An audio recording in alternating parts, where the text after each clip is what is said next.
Good morning, friends. Oh, there are so many ducks. Good morning. Welcome in. Just get myself situated here. Oh no.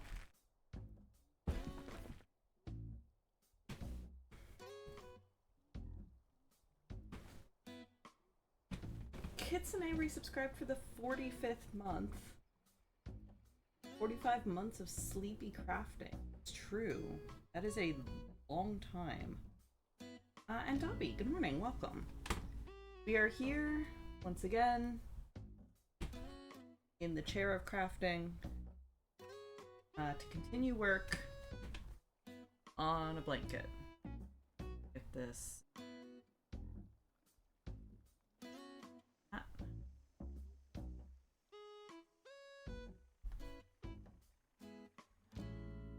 Actually have my pattern up. Also work on. There we go. Okay, cool. But yes, welcome to Sunday, where we are all totally awake, ready for some crafting. There will be a D&D recap today. So we had a D&D session last week, but then I was a bit too eepy the next day to stream. We put that off till this week. So in about 50 minutes at the top of the hour, we will have a D&D recap. Also, exciting, my computer is hardwired in. I repeat, there is an Ethernet connection, so hopefully stream will be stable. If not, we'll just, I don't know, cry a little bit.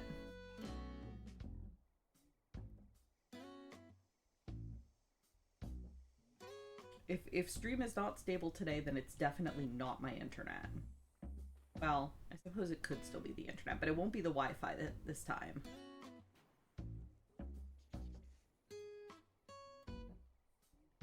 Yes, we are working on a blanket that I have designed to portray the 9 crests of the chosen children and a Digivice from Digimon Adventure. And I am hoping I will be submitting it once applications open for this year's Desert Bus for Hope craft along. If it doesn't get accepted, that's fine with me. I will happily keep it for myself.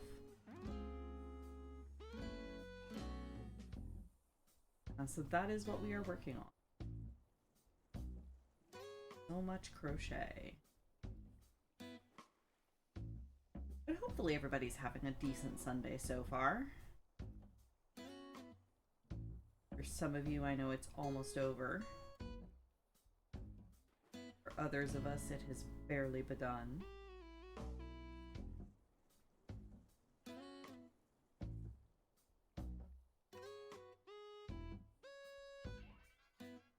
I think in Australia, is it already Monday? I can never remember the exact time differential. Has it hit midnight yet in Australia?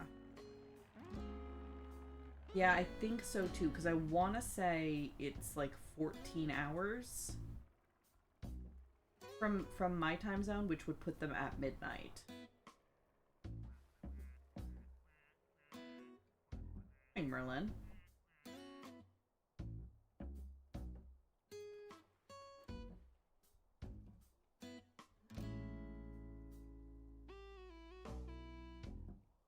That's 1 a.m. Yeah. I think it's already Monday in Australia. But to any Australian viewers, I hope your Sunday was fine. And that you are now, well, hopefully asleep. But hopefully your Monday has been okay so far.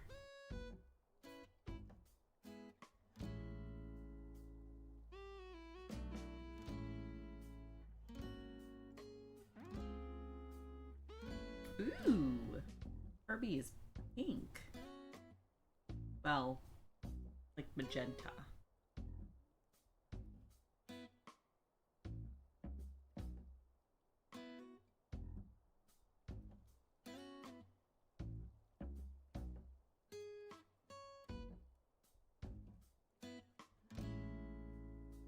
Yeah, lilac. Maybe. Yeah. Yeah. Yeah, lilac might be the best. Because yeah, it's that kind of middle pinky purple.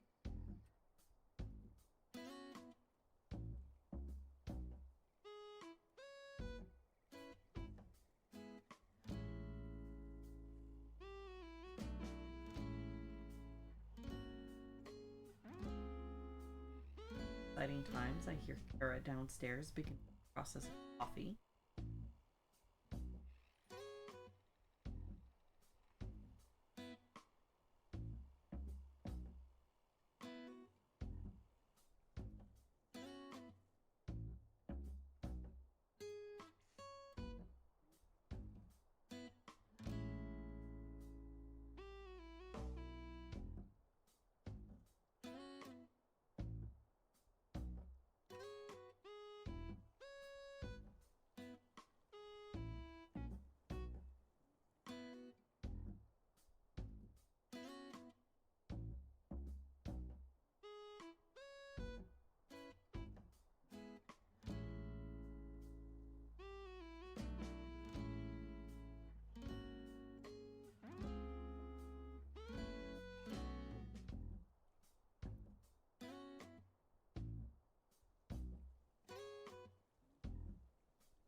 I think this is the row where reach the end of it, we'll actually be able to cut this rainbow yarn, because I have a couple rows marked here. Oh no, one more row. Next row, we'll be able to cut it, because I have a few rows marked here where there actually is no rainbow. Just black. We'll be able to actually remove that yarn from the equation for a few rows, which will be fun.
Kite has resubscribed for the 45th month.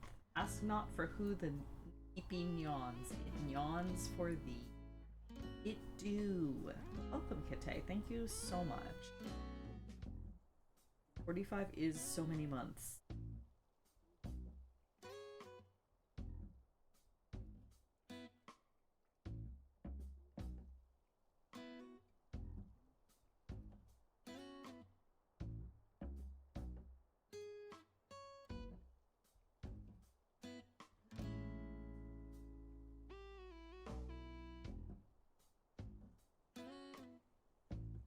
Now I'm concerned.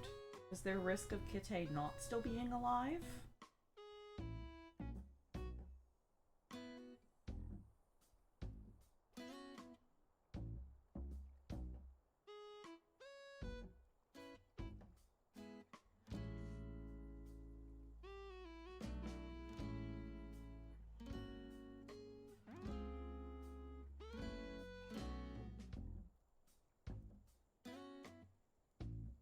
Doing something hazardous.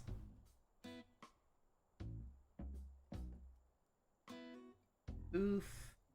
Yeah. Oh dear. Hugs and cuddles for Kite. Okay. This.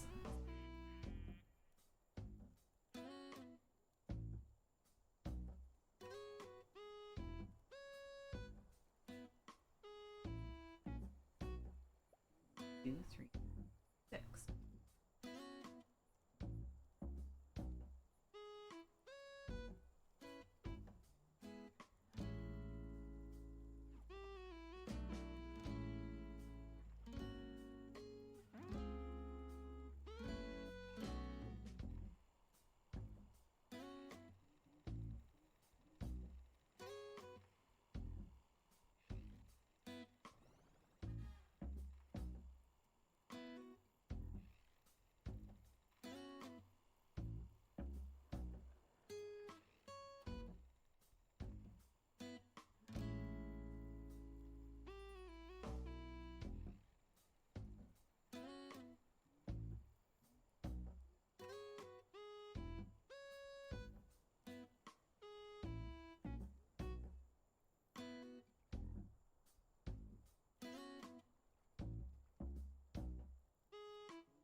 I am glad that that is the backup plan today, to be honest.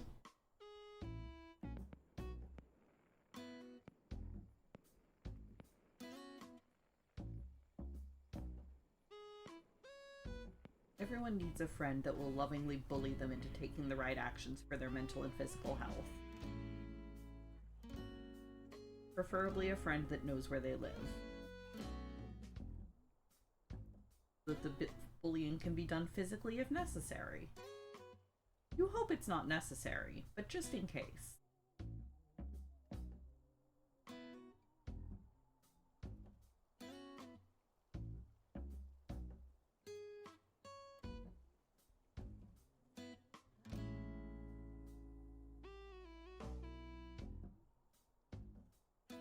Well, you're at least in the same vicinity.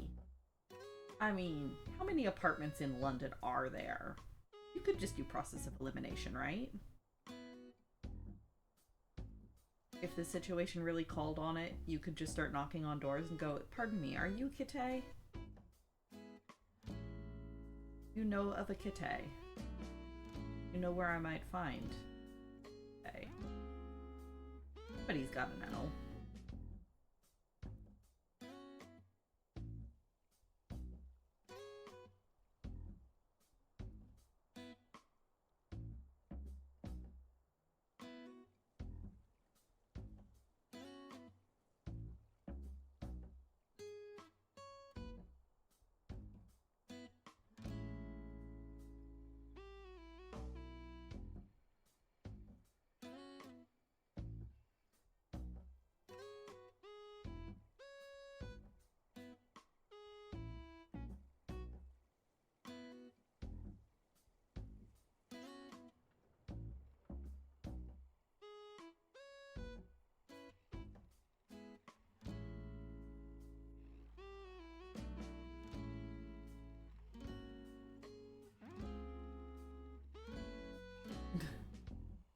Dobby might even be able to get here faster because UK infrastructure is solidly C tier. Oof.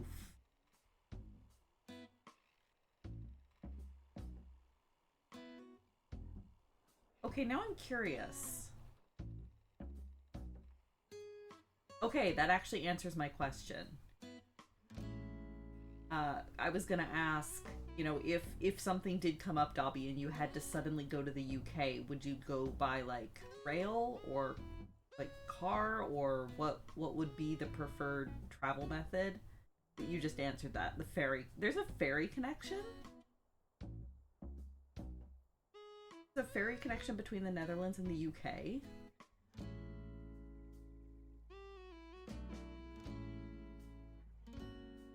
Preferred would be train. That makes sense. There are many ferries to many places. I mean, yeah, that makes sense. I guess I had just never thought about it before. Because with me being in North America, we hear about the Channel all the time because that's like the big famous method of travel between the UK and the continent. It totally makes sense that there's ferries. I just had never heard about them or thought about them before.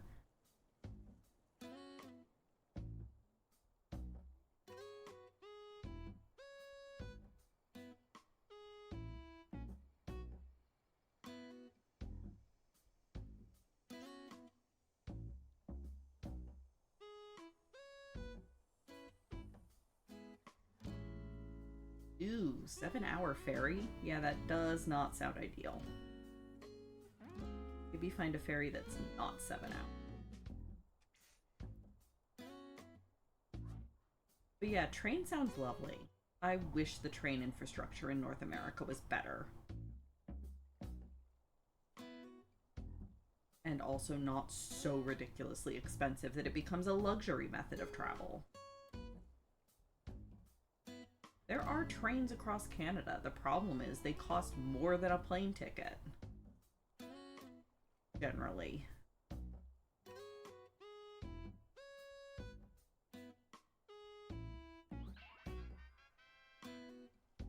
I will forever continue to complain about because I want trains, dang it.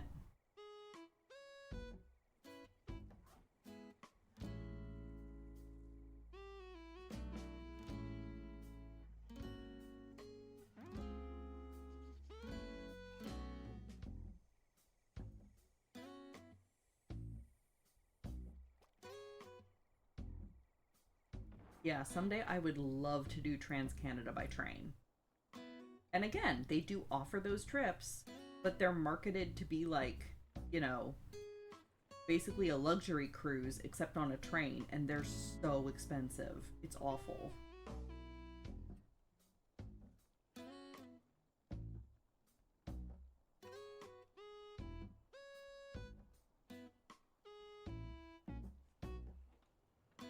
Okay, that's actually not bad, Dobby. That's actually less than I would have expected. But then again, my perceptions of time and distance are skewed by living in North America.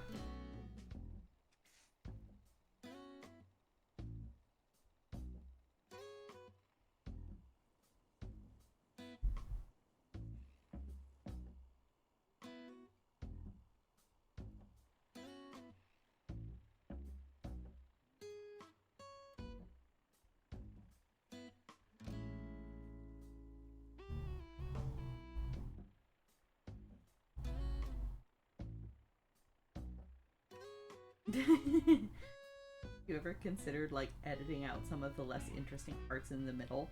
So there's this phenomenon. I don't know how much this is true in Canada, but I know at least in the US, because I grew up in the Midwest of the US, there is indeed a concept of flyover states,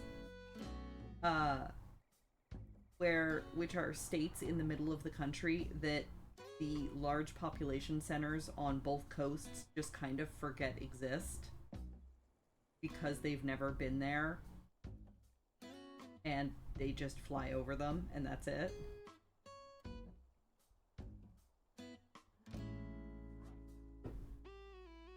Do you really need both Saskatchewan and Manitoba? No. I was gonna say unpopular opinion, but no. Ooh, thank you.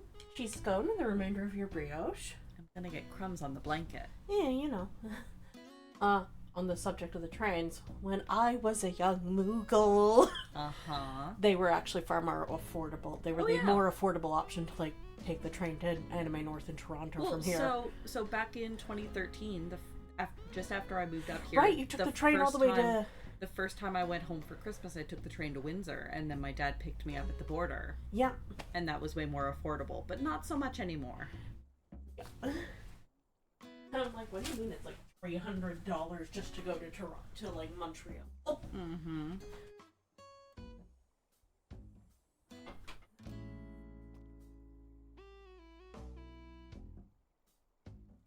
There we go.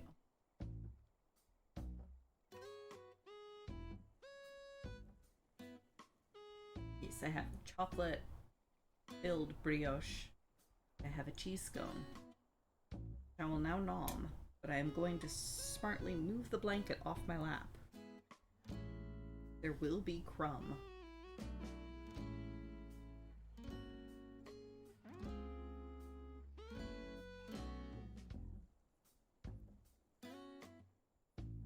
So apologies for the brief pause while I nom.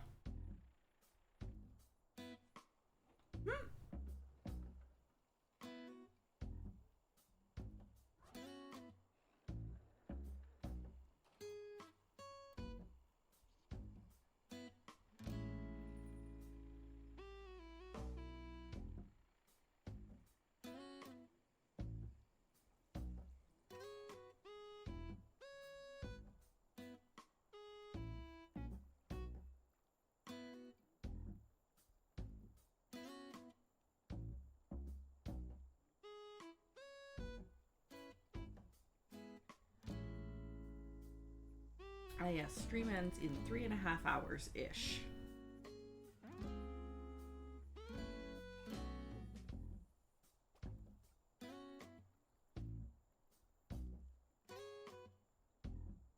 Which might be a tad rush.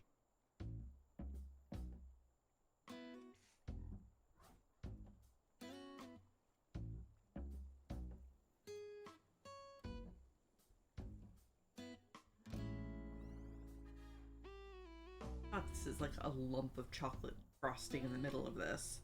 It's delicious. It's just a little difficult to eat.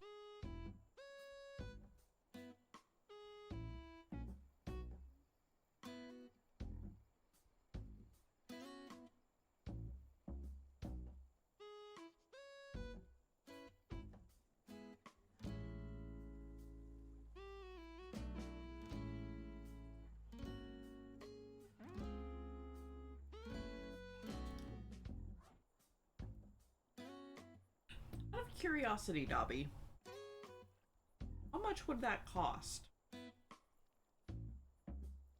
If there was a ticket available and you were like, I'm just gonna go to London for, I don't know, a day trip or something. Like Kara was saying, the trains here in Canada used to be much more affordable. And now they are not. But I'm under the impression that it's still, like, fairly affordable to travel by train in Europe.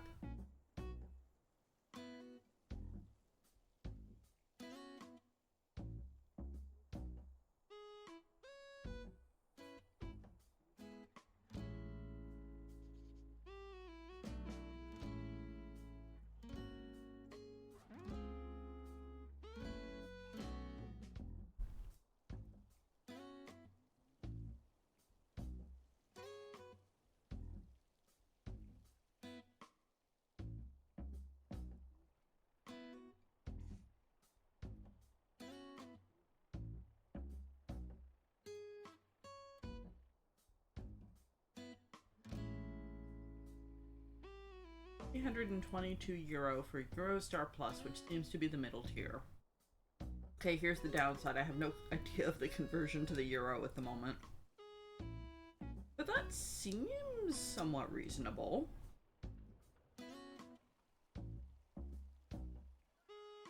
Same train tomorrow is available for 110 pounds. See, yeah, that sounds great. Or 110 euro. I know what that symbol is.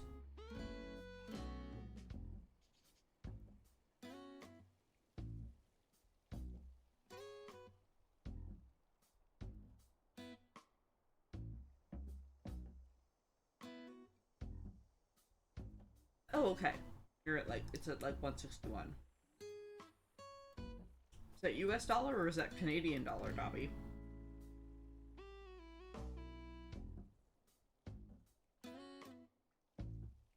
I can do 2 levels of conversion if I need to. Canadian, okay, perfect. 535, yeah, okay. The 177 is fantastic. That's great. The 535 seems a little bit excessive.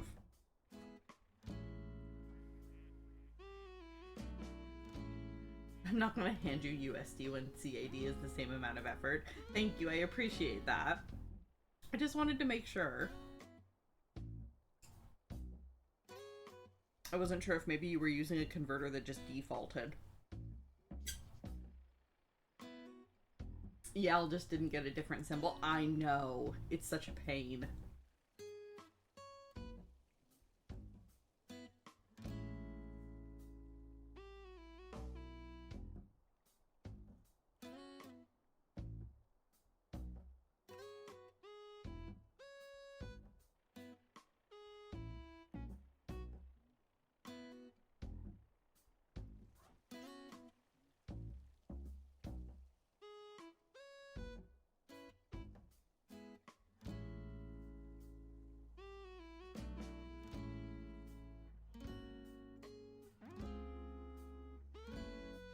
Yeah, $177 to go from the Netherlands to London, like downtown London, sounds amazing.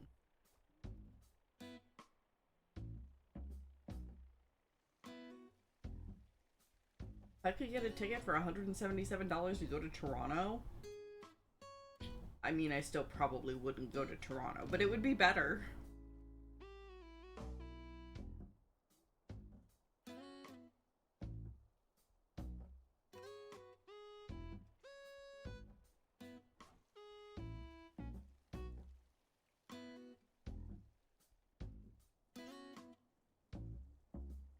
Finished numbing my chocolate. Now nibbling cheese. Soon we will return to the yarn.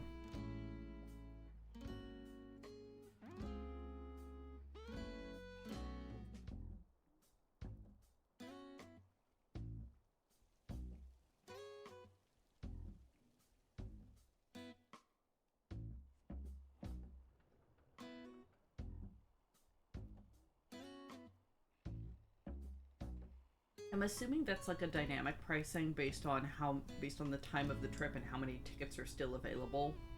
The fewer tickets that are available, the more expensive it gets.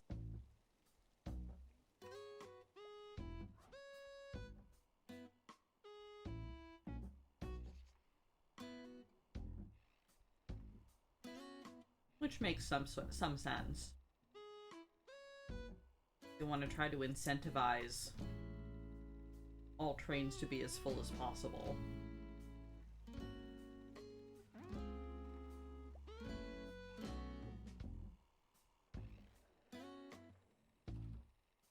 Kara, these are good scones. Where did you get them?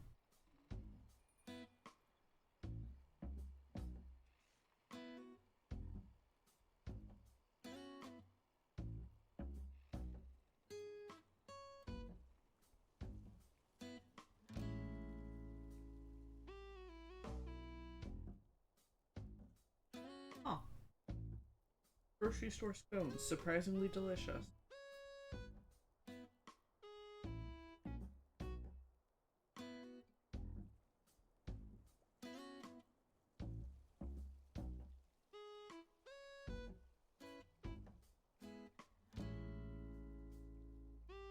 However, as I predicted, much crumb.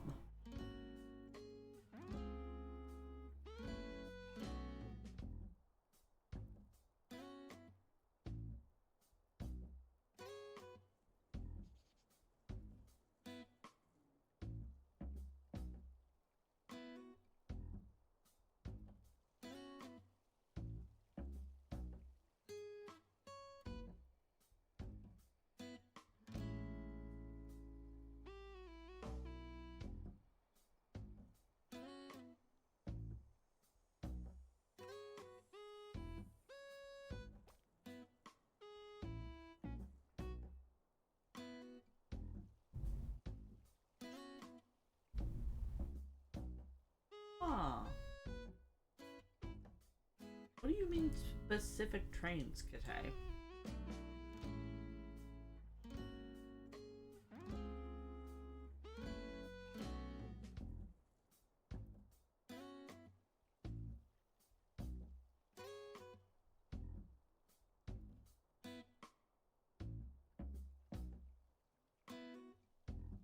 Oh, okay. Specific scheduled train. I see.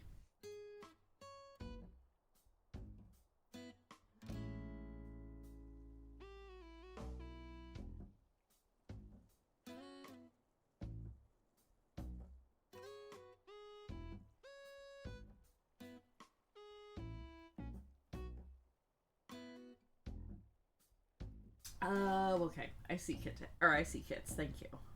I was struggling to figure out what the difference between those two were.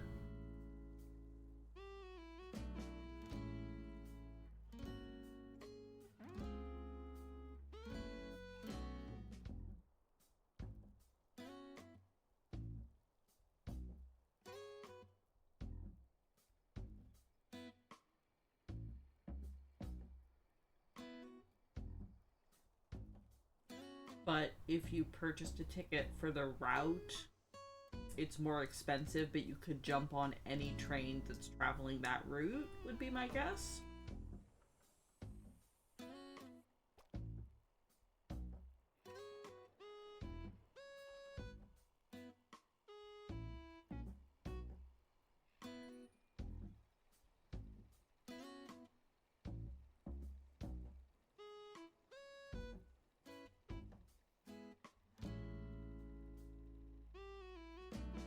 I see.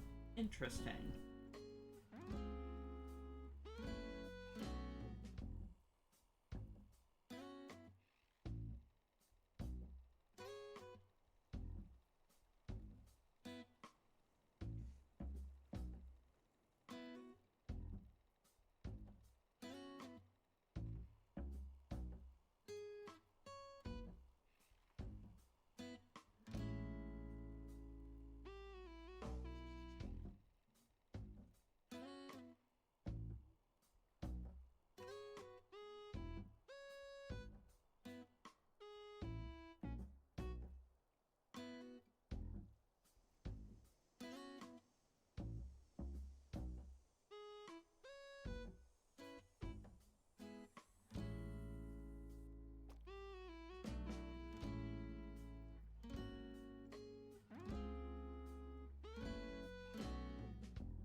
Huh.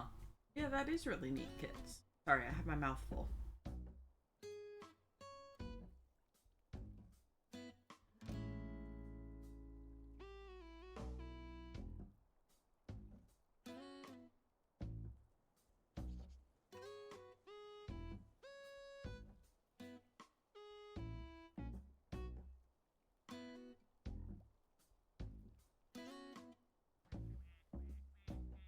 That makes sense, Kara.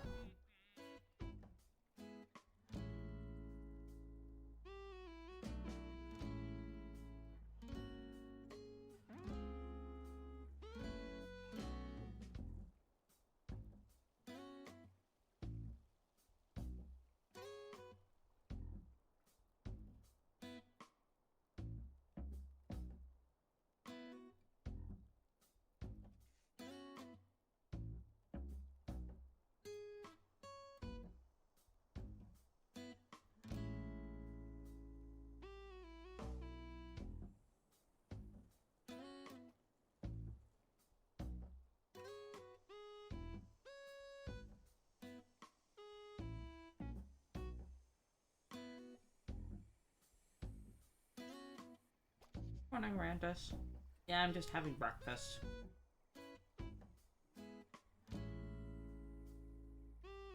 It's a cheese scone.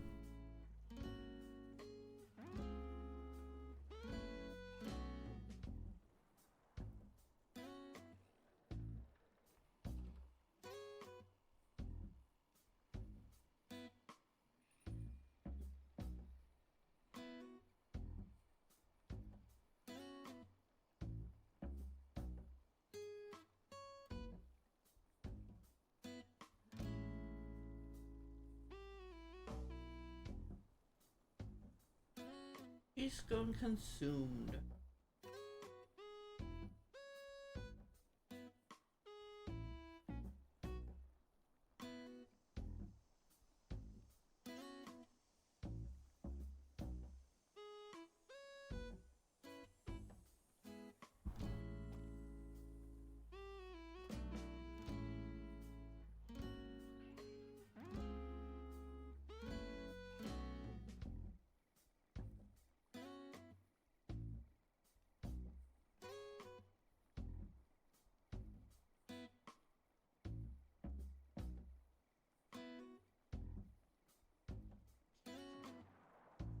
I mean, that makes sense to me, Dobby, considering that London is a major hub, but I'm also not super familiar with the geography. Is Bristol closer to you?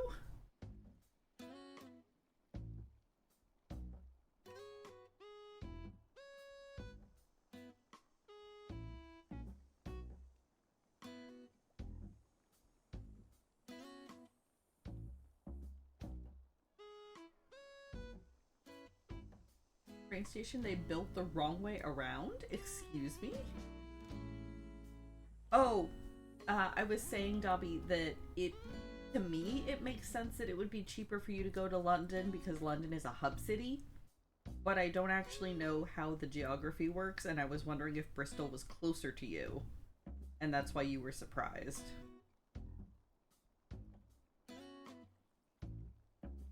Oh, I see. Netherlands to London is less money than London to Bristol. Oh, okay, that makes sense. I misread that then. Thank you.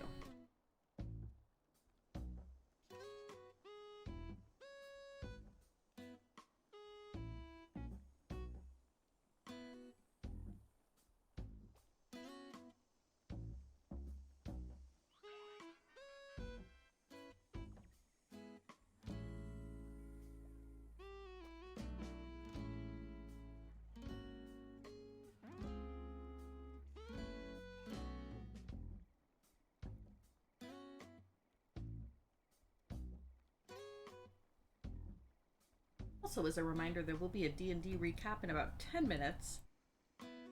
So if you need to get up, grab drinks, run to the bathroom, all that usual stuff, do so. Bristol Station was the wrong way around because it was originally built as a terminus early in rail development. And when they wanted to extend the tracks, there were issues. Oh no. Oh dear.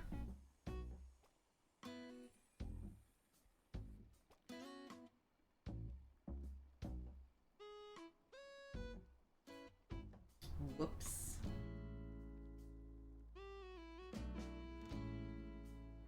That feels like...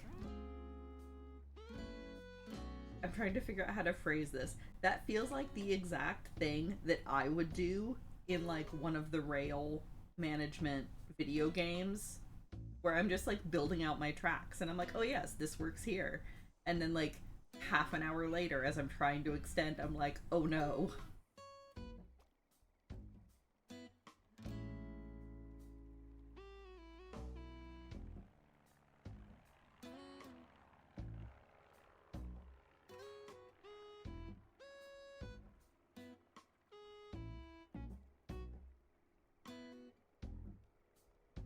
And now I'm just very amused that apparently IRL train engineers are about as skilled as me operating Sweet Transit.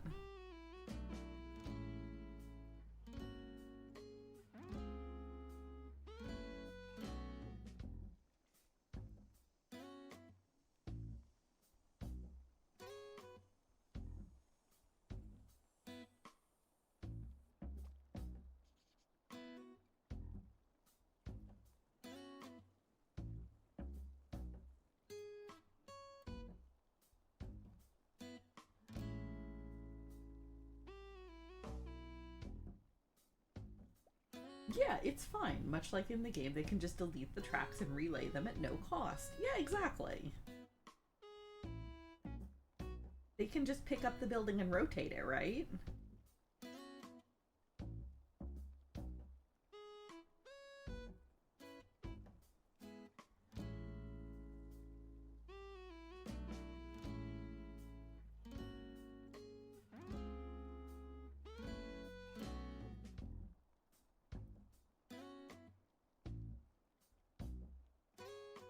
no, we've sent kits down a transit hole.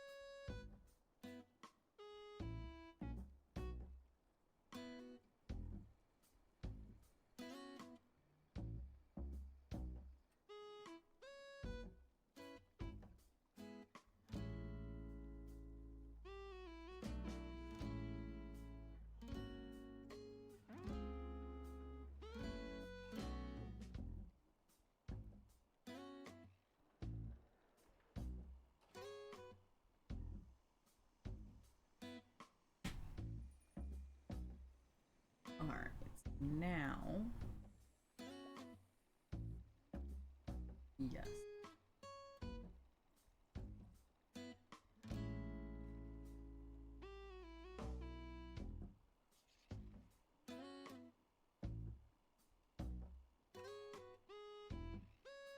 Fur.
so good.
Hooray! Oh, I'm so glad the pillow is working well for you. They are indeed a very good pillow. Good, good, good. I am very glad.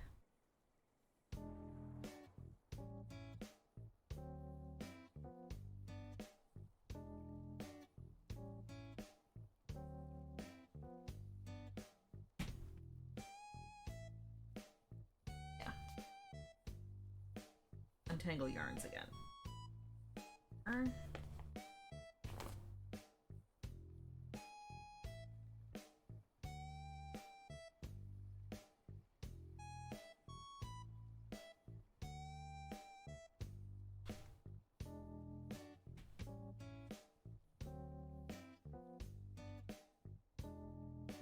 Pillow hype.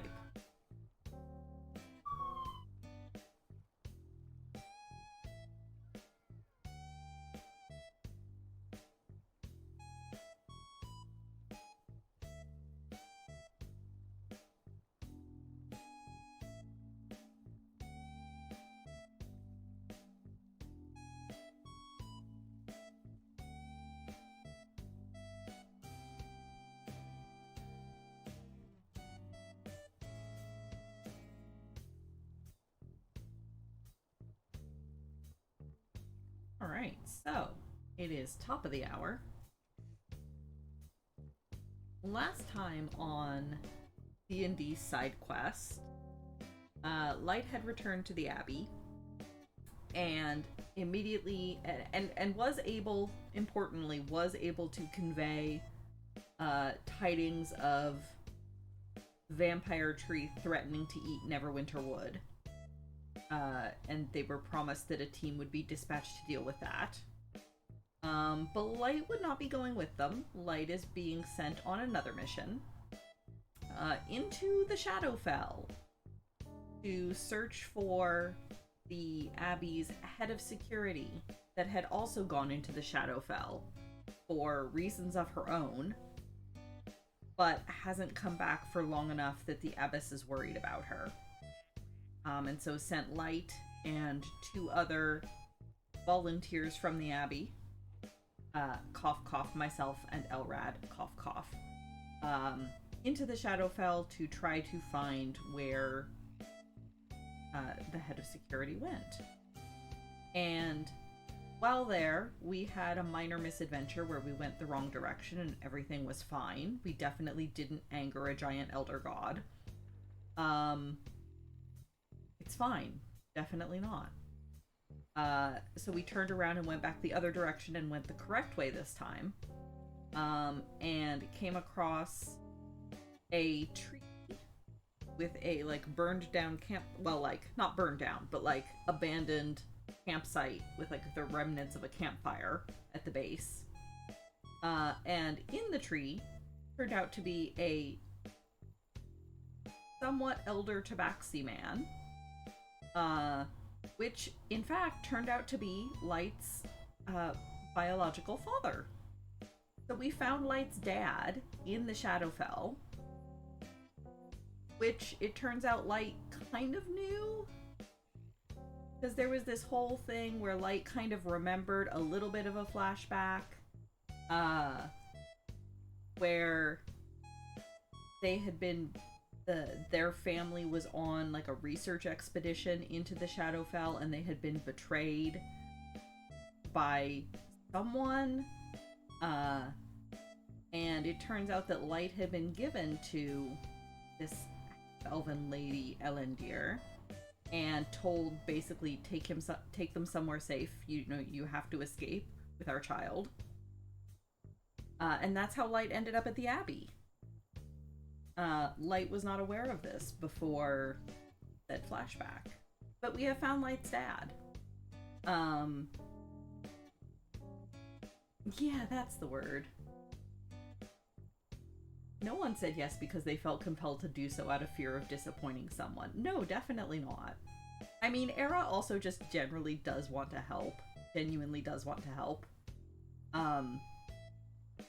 My fighter girl is a cartographer in the Neverwinter Woods, and her story is that she had gotten injured and had come to the Abbey for healing and for like recuperation.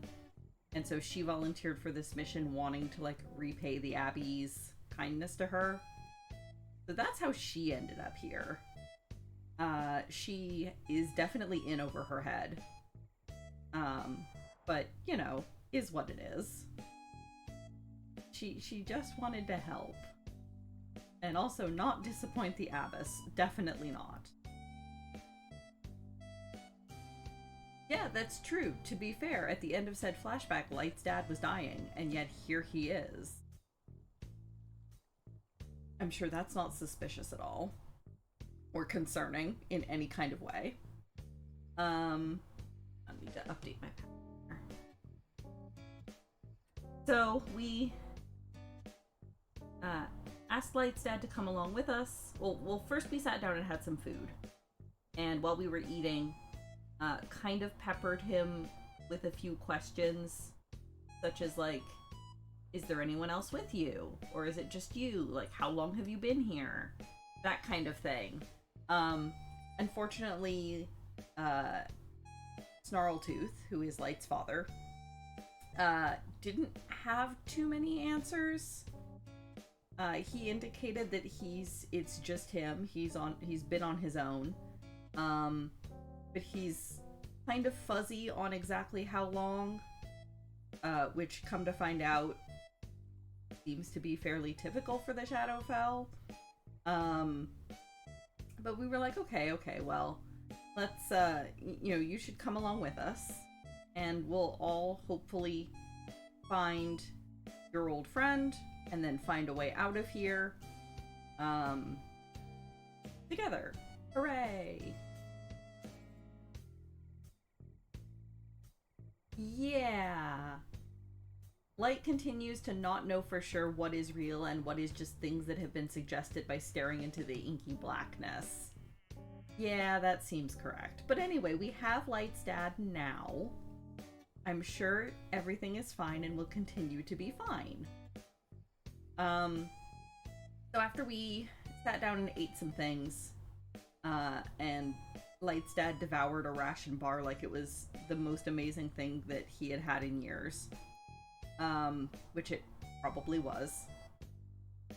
We got up and continued on our way. As we continue traveling, we come across we were blah. Clearly I need more coffee.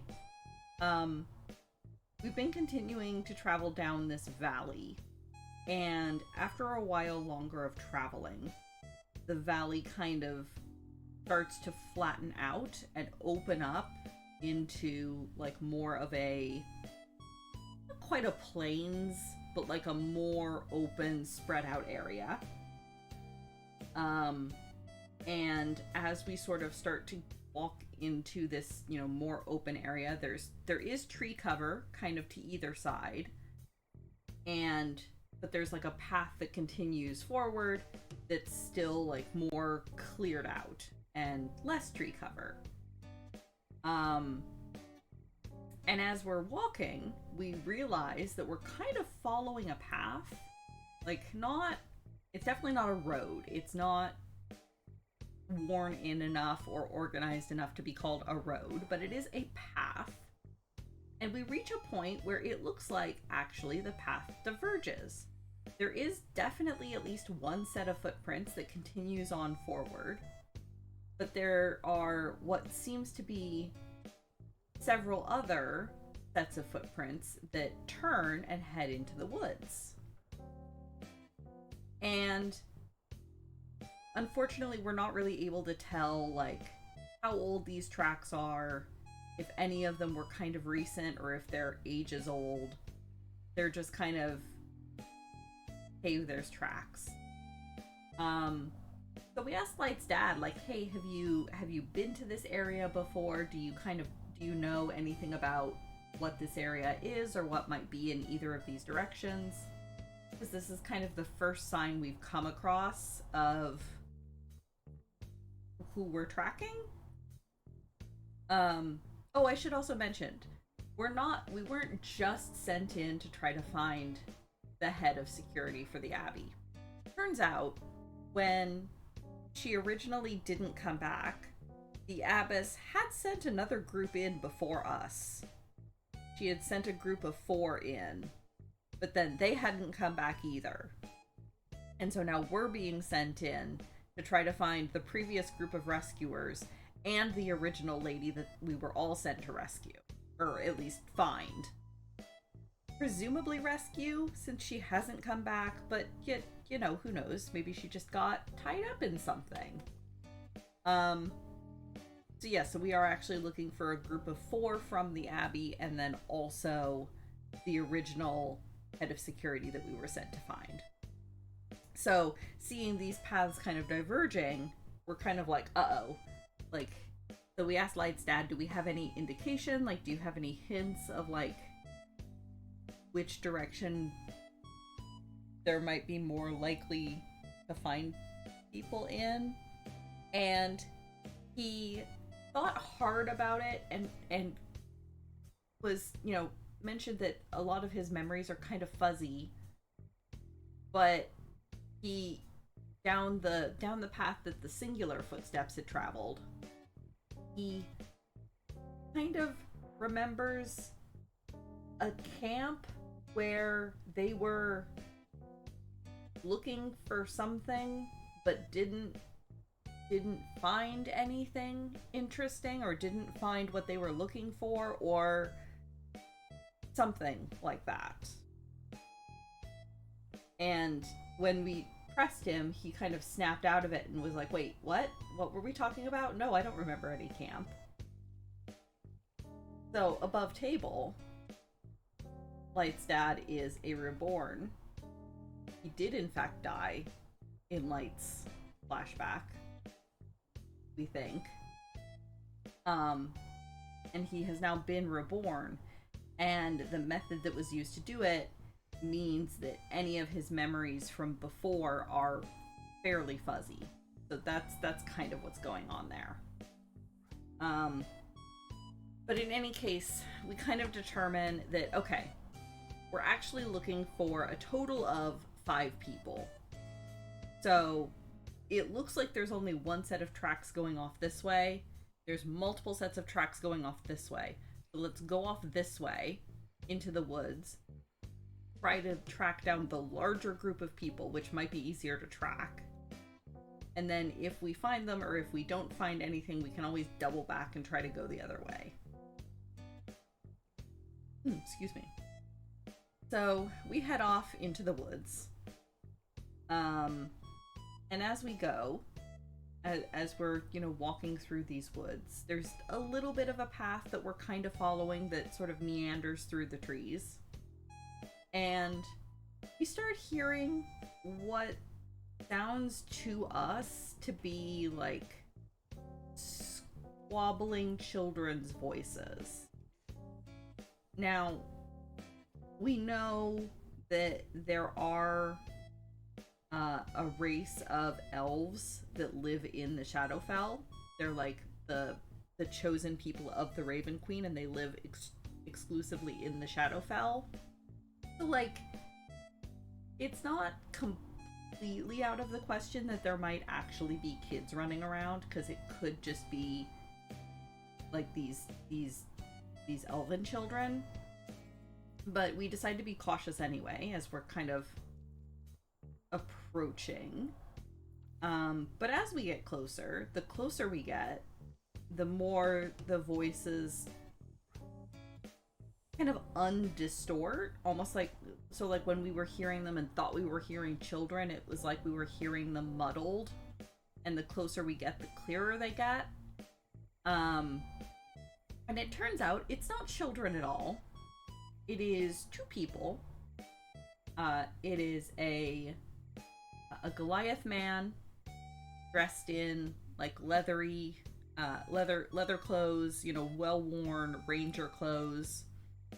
He's got a bow and a quiver on his back, and he's got a very large, like, this was partially on me because I didn't properly read the ability, but he's got a very large goldfinch, like a chicken-sized goldfinch, perched on, like on his shoulder, or kind of, pecking around at his feet. And this is Kara's temporary character, Orilo the Ranger, and his companion Goldie. I had chosen Goldfinch because I thought it was very cute and didn't realize that Songbird was too small to properly serve as a companion. So this is just a very large Goldfinch. It's fine. She's wonderful.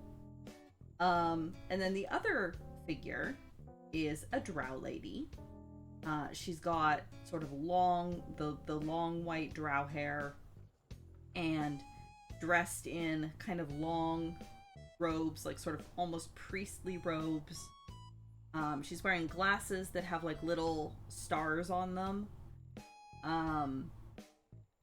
And she has sort of this air about her of being like, how do I put this, Merlin? A nerd? She's a scholar. Like she is. She's a scholar. She's very smart. She knows what she likes. And the two of them are kind of squabbling over, like, we've been here for so long and we haven't found any traces of anyone, and now it's just the two of us, and what are we gonna do? And they didn't tell us how to get out, and we need to find a way out. Just kind of commiserating / squabbling. Yeah, you are not immune to soft drow librarian. Exactly, yes. So yes, the drow lady is Merlin's temporary character, Rhea. Yeah, no one is immune to soft drow librarian. Merlin, the art you made of her is so goddamn cute. I can't. She's so cute. But yeah, so we have come across two of our missing party members. Update my pattern again. And so we kind of step out of the woods and are like, hey, hi, we're from the Abbey too. We got sent to try to find you because you've been gone for a while.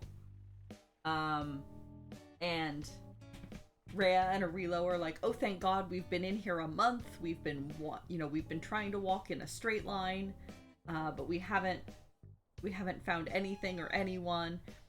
And the rest of us kind of look at each other and we're like, you've only been gone for about 5 days. And Rhea's like, no, we've been gone a month. We've been trying to keep track of the days. But of course, this being the Shadowfell, it's eternal dusk. The sun never rises, the sun never sets. So Randus asks the question, well, how have you been keeping track of the days? And Orilo's immediate answer is, I've been making marks on a stick. Which, okay, good. That's fine. That works as a calendar. But, like, how have you been telling when a day has passed? And it turns out it's kind of just, whenever they get tired and go to sleep, they kind of count that as a day. So, like, even Rhea admits that, like, she doesn't know the exact count, but she figures, like, give or take a few days. It's definitely been, like, several weeks. It's definitely been more than 5 days that they were in here. Which is our first clue that time is weird in here, and we should probably be a little bit more concerned about that. But in any case, we ask them, like, okay, well, there were more people with you, right? Like, what happened? Turns out, yeah, vibes-based timekeeping. Exactly. I believe that's even the exact phrasing we used. So, turns out, remember when we were warned not to touch the orb too early, or we might die, or we would die? Turns out one of their other party members touched the orb too early. And they arrived in the Shadowfell. But it wasn't pretty. So that's one party member down off the bat. They did have a third person with them for quite a while. Another Goliath monk named Mercy, which above table is Svother's character for this temp side quest. However, a few days before we ran into them, Mercy had decided to kind of go off on their own and try to do some scouting.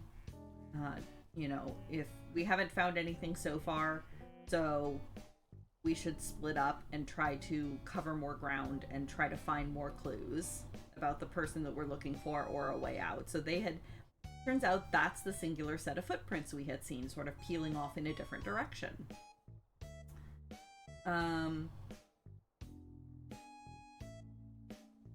So they're TBD, not sure if they're still alive, if they're nearby, if they're ages away. That will be TBD. So for now, it's just Rhea and Arilo and Goldie. So we all kind of do introductions. When we introduce Light, because again, remember, Light is currently stuck in their upright bipedal rat form, as opposed to their normal Baxi form. When we introduce Light, Rhea is immediately like, oh my gosh, like, Light, is that you? Because Rhea's been at the Abbey for years and knows Light fairly well, actually. So they kind of hug and do the sort of nice to see you again, how have you been doing kind of thing.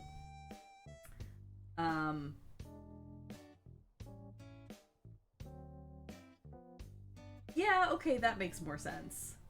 Arilo and Rhea are the ones that peeled off to enter the woods, and Mercy stayed on the trail. Yeah, no, that makes sense.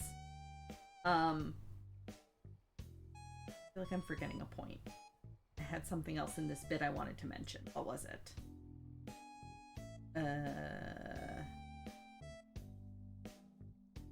Vibes-based timekeeping.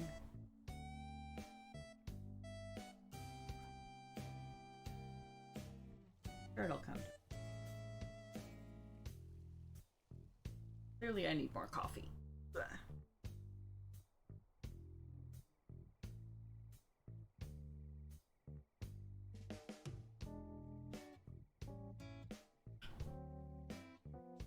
Oh, yes. I know what it is.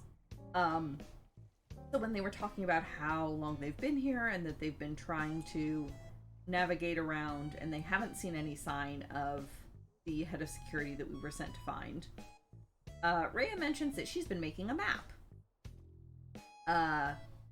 And Era, very rightly, is like, ooh, a map, let me see, because she is a cartographer by trade. So Rhea pulls out the map that she's been making and very proudly shows it off. And Era kind of squints at it for a few minutes, trying to make heads or tails of it. And it's the sort of map where, like, Era can kind of see what Rhea was going for, but, like, all of the distances are off, and, like, there's no topography to it, and, like, if you gave it to somebody that had no clue about the terrain, they wouldn't actually be able to find it useful at all. Yeah, no, for sure. Rhea did her best with what they had. Absolutely. Again, this is like Era's profession, so she's a little bit more critical. It's not like she's offended at the bad map. She's just kind of like, oh honey, this is not as useful as you think it is. And kind of like patted Rhea a bit. And Rhea was, rightfully a little bit, not upset, but like a little bit taken aback, and was like, well, I'm more used to mapping the stars, and I'm not used to mapping what's on the ground, and I did my best. And Era's like, yeah, of course you did. I could see that. You absolutely did your best. It's just not very good. And Era kind of offered, like, hey, when we get out of here, if you want, I'll show you some tricks for, like, doing more accurate maps, so that if you have to, if you want to make maps in the future, you can do it more accurately. And Rhea was kind of like, yeah, that would be good, thank you. Yeah, it's a map with 0 reference points. It's like, because Era's been over the terrain, she can kind of read it and be like, okay, I kind of see what this is. But if you had handed it to, like, somebody in the Abbey and been like, here, go to the Shadowfell, they would have been absolutely lost immediately, kind of thing. So Era offers to, like, well, when we get out of here and when we get back to the Abbey, I'll help you out. I'll give you some pointers on how to properly make a map. And Rhea's like, okay, thank you, that would be nice. And once that conversation is over, Arilo kind of sidles over to Rhea, because the two of them have been together for like a month at this point. They've probably become pretty good friends. And Arilo kind of nudges Rhea and is like, "Oh, was she flirting with you? Do you want to flirt back? Like, I'll be your wingman." And Rhea got super flustered and was like, I don't know. I don't think that was flirting. That maybe that was flirting. I couldn't tell. I don't know. Which was very cute. For the record, I don't think Era was deliberately flirting, but I don't think she was, like, not flirting. So, it's fine. The more pressing concern is probably trying to find a way out of here first, but, it was legitimately a friendly gesture of like, hey, if you want to learn how to make maps, I can teach you how to make maps. But if they're spending time together making maps, who knows? But anyway, so once that's all done, we kind of have a discussion about, okay, we don't have any leads. Where are we going? And we basically end up just kind of picking a direction and walking.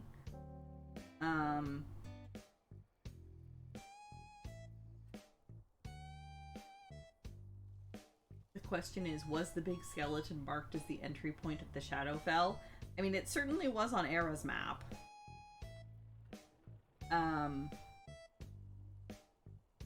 So yeah, we kind of, I'm trying to remember, but I don't think there was any rhyme or reason in the direction that we ultimately chose to go. We just kind of picked a direction that was not the way that we came and kept walking.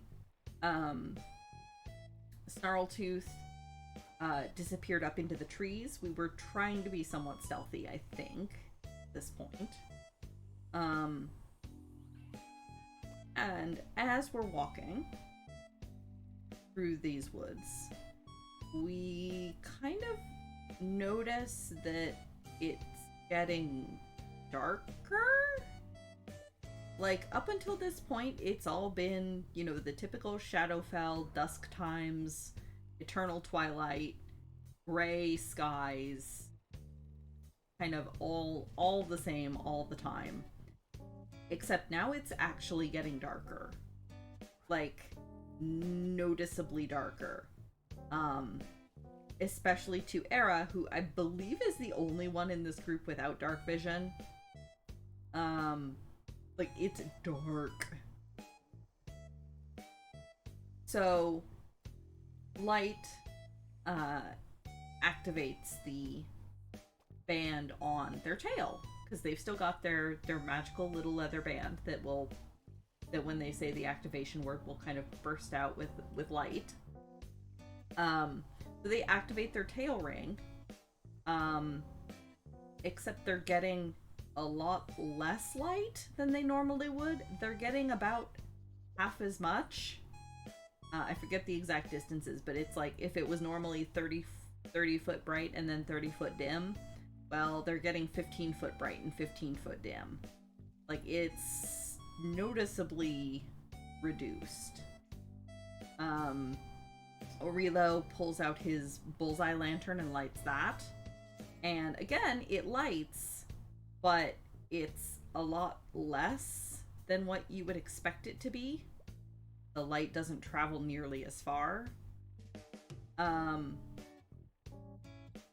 But those of us without dark vision can see sort of light gathering in, not the distance, but like off to the southwest. There's like noticeable light between the trees and rocks. So we kind of point that out. And we start moving in that direction, kind of slowly and stealthily. And as we get a little bit closer, Rhea notices, with her superior stealth checking, having been in July and September's VODs, the current D&D recap is going to throw you off. Sorry, not sorry, Kuma. But also, good morning.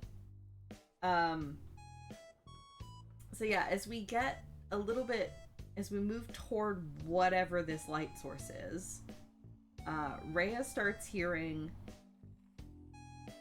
chanting. It's strange. She can definitely hear like a voice or voices. It's hard to tell, but and she can't make out words at first, but it's got that, the cadence that you can kind of tell when somebody is chanting something, even if you can't quite make out the words. And then she starts being able to make out words, but they're not in any language that she understands or recognizes. So she kind of motions for everybody else to stay still and be quiet for a minute, and she casts Comprehend Languages. And kind of listens to whatever this chanting is for a minute, and then kind of looks at the others with like wide eyes, and is like,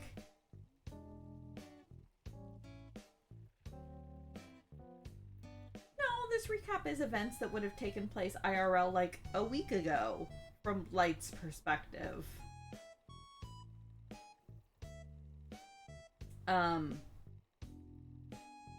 Ish.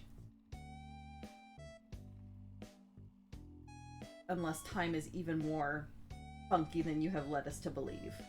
Oh, IRL. Yes.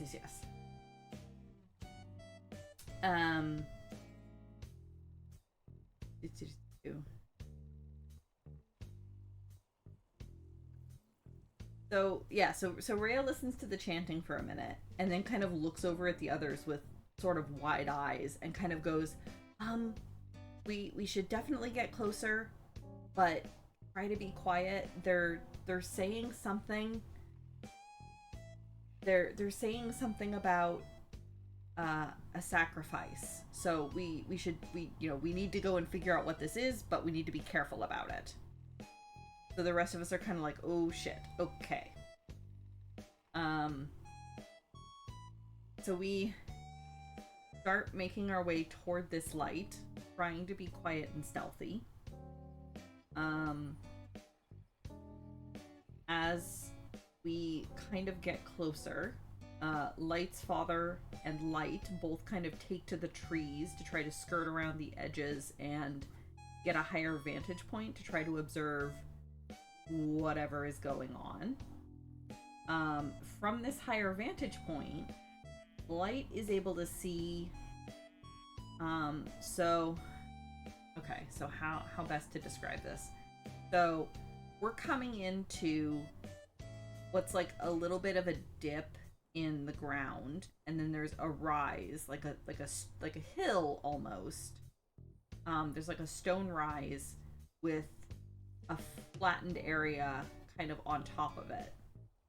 So we're approaching kind of below wherever this light is coming from, because as we get closer we can tell that this light is sort of emanating from a point at the top of this hill. So we're coming in kind of below and out of sight of whatever is causing this light and causing this chanting. We can't see it because of the slope of the hill. So Light and Snarltooth go up into the trees to try to get a better vantage point to like look in, you know, either at level or a little bit down to see what's going on at the top of the hill. And Light can see that there is a... Gosh, remind me of the race, Randus. Is it one of the Shadow Drow, or is it something else? I missed, or I have completely forgotten what race this person is.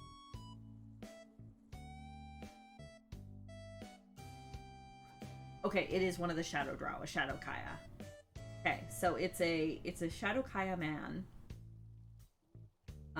Bald, you know, pointy ears, long robes kind of thing, standing on this hill. Chanting. Well, maybe. Light can't see his mouth moving, but there is chanting going on, so TBD. And they're holding... Not Drow. Okay, sorry, Shadow Kai. I wasn't sure if it was like a subset. Okay, Shadow Kai. So it's a separate race. Got it. Thank you. They're holding this sword, like a really big, ornate, like broadsword kind of thing. And they're holding it in like a two-handed grip against their chest with the blade pointed straight down. So like if you think about like one of those typical like statue of a hero kind of things where they're like holding their sword in front of their chest with the blade like toward their feet, that's kind of what this guy's doing. But the way that he's standing in like a little dip of the hill, so Light can't see his feet, can't see like the tip of the blade, and can't see like anything that's on the ground at his feet. Which, you know, above table, if he's chanting about a sacrifice and he's holding a sword pointing straight down, there may or may not, but probably is something laying at his feet waiting to be sacrificed, but Light can't see it at the moment. Is the important bit. So, trying to figure out if I messed something up. I don't think so. Something weird going on with my think. Everything's... Yeah, I think everything's...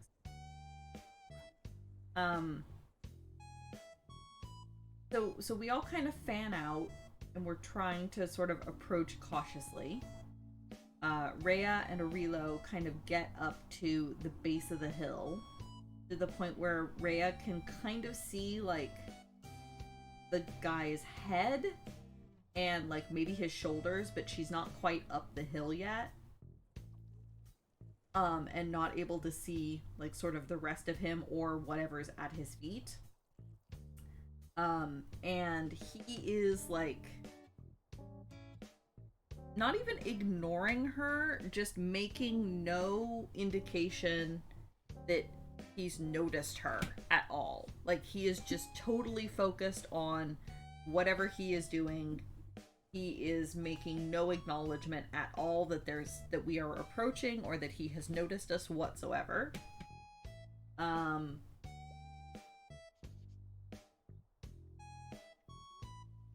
She was not going to start the fight until people who were going to be stronger were closer. Totally fair. So she sort of holds her attack. She holds a spell in case, somebody makes an aggressive move or in case combat starts. She's a scholar, not a fighter. Totally fair. Arilo and Karina, who's Elrad's character, are kind of like not too far behind her. Era is pretty far in the back. Because she knows she's not stealthy, and so because everybody was trying to be stealthy, she had kind of hung back a bit. And also she's a halfling, so her movement speed is a bit lower, so she's a little bit further to the back. Just as everyone else is kind of creeping closer, the chanting abruptly stops, and the Shadow Kai drives that sword straight down, like into the ground, or into whatever is laying at his feet. And we hear just this blood-curdling scream, and then the lights go out. Like completely out. Like before it had just kind of been getting darker, now suddenly it is completely black. Except there's this set of like golden glowing runes that kind of just like blossoms at the top of this hill. That's casting some light, but not a lot of light. And everything else is just like pitch black. Karina casts a message back toward Era, who again is like 25 feet behind them, and just goes, Era, come quick. Like basically come quick, there's gonna be a fight. Era, who is now standing in pitch darkness without dark vision, kind of scrambles around in her pack and pulls out the candle that she has and lights a candle so she can at least see where her feet are going. And starts trying to get closer. The Shadow Kai stabbing, whatever sacrifice there is, definitely counts as aggression. So Rhea kind of throws the spell that she had ready, but it misses, or it doesn't hit. And that is where we ended the session. So something has happened. Above table, we know that the sacrifice is Elendir, the head of security that we've been sent to find because we had to roll a death save for her. So there's that. And yeah. And we don't, the party, like the characters don't specifically know that it's her yet, but we were able to tell that, okay, yes, that's the scream of a person, not the scream of an animal. So we know that it is, in fact, a person that was being sacrificed, not just, like, a random sheep or something. So yeah, that's fun. That'll be entertaining next week as we move into combat with whatever this is. Good to know that our habit of arriving at rituals too late extends even to other characters. And it's not just Light, because I believe we've done it since Light was with us too. It's just us. We are too cautious. Just keep arriving at things 10 seconds too late.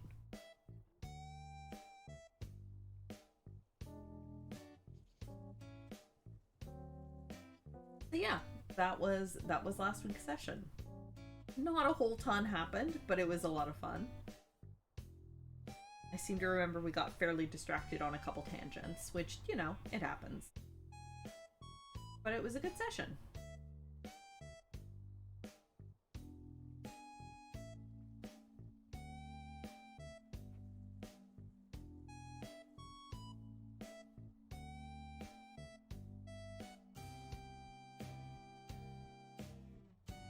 Also, a fun fact that means absolutely nothing whatsoever.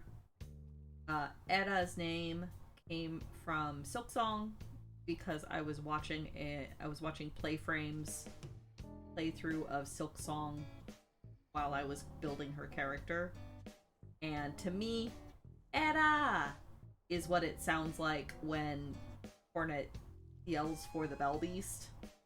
And the Bell Beast is like my favorite part of that game. And I thought Era worked as a cute name, so that is what I used.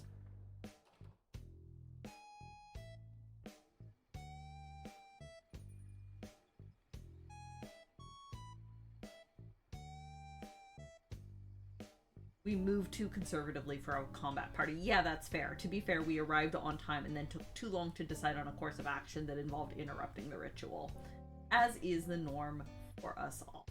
Yeah. Yup. We're just too cautious. We don't jump into things enough.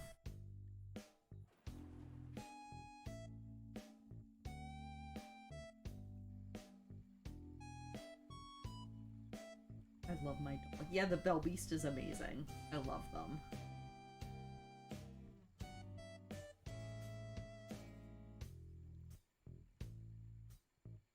Are you, Kuma, are you caught up on Playframe's Silksong episodes? Slash, have you played Silksong? There is a development with the Bell Beast in Act 3 that I love so much.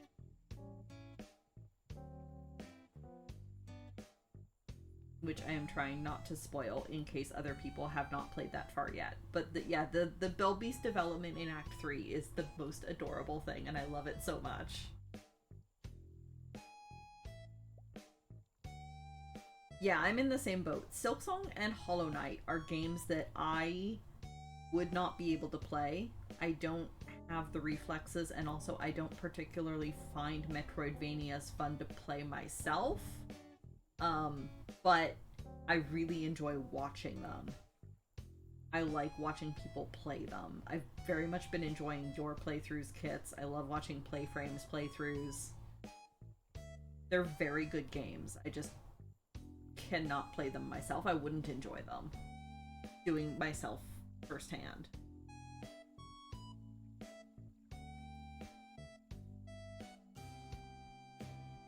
I think we are 4 for 4 rituals that we let finish. Yeah.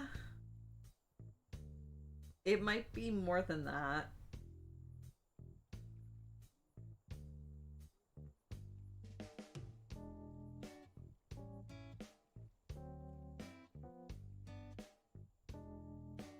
Trying to remember. So there was the one in the basement of the inn with the giant statue and the storm axe. There was the one in Wave Echo Cave.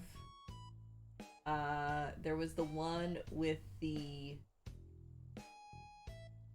rider? Or was that the same one? There was this one. I feel like there was another one that we arrived late to. Oh, the Cristellas. Oh no, that one we interrupted. We actually interrupted that one. Oh yeah, and the big pig. But no, the one with the Emerald Gem Dragon. We actually succeeded in interrupting that one. Or at least in fucking it up.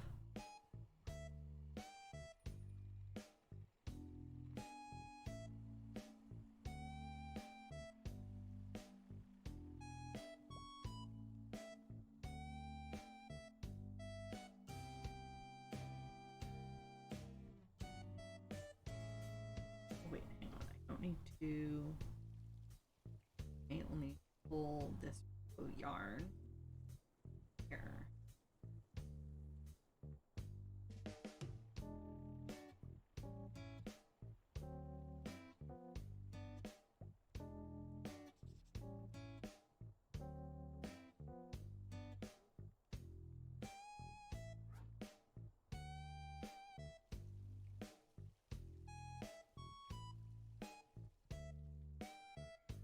Drop that.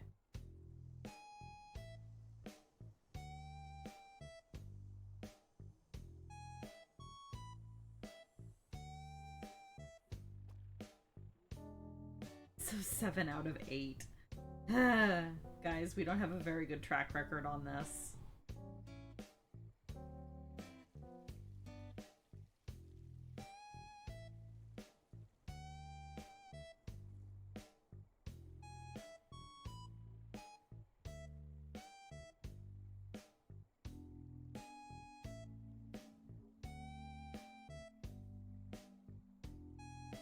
We did also manage to take down the glass staff, but I don't think he was mid-ritual at the time.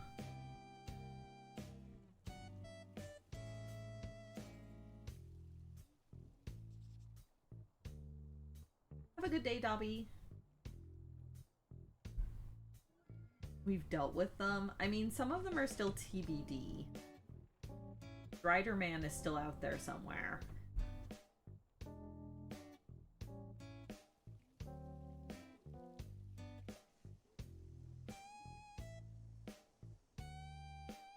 Oh yeah, Lighthouse Heart was another one.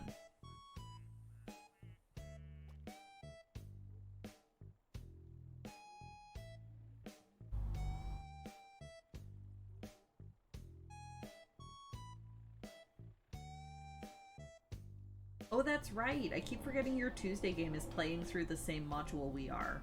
Sort of.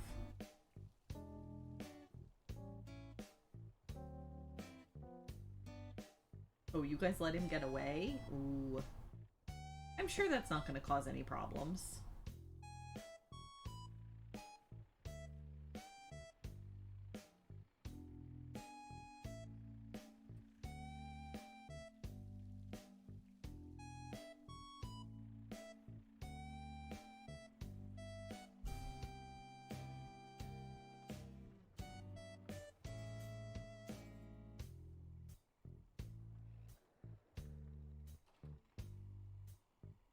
Same town, not same module? Oh, okay, fair.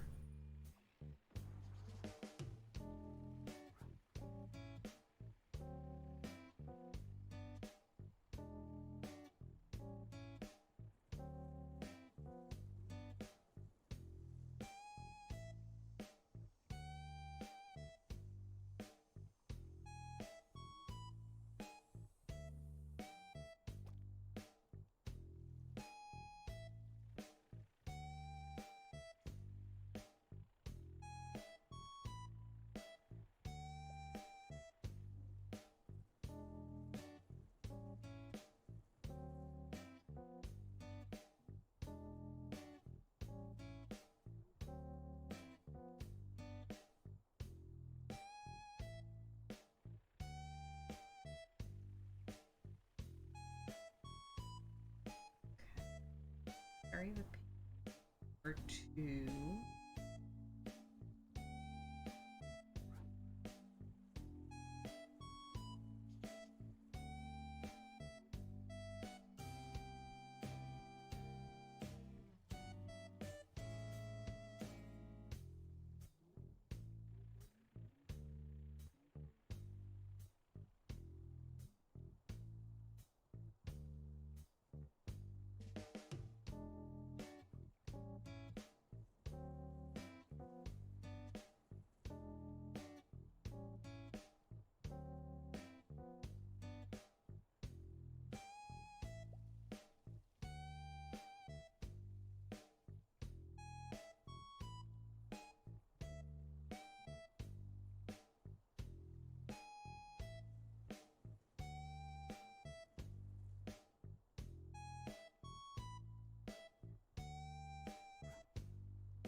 Yeah. They're in a module that we haven't been on Rails for since like level 3. Yes.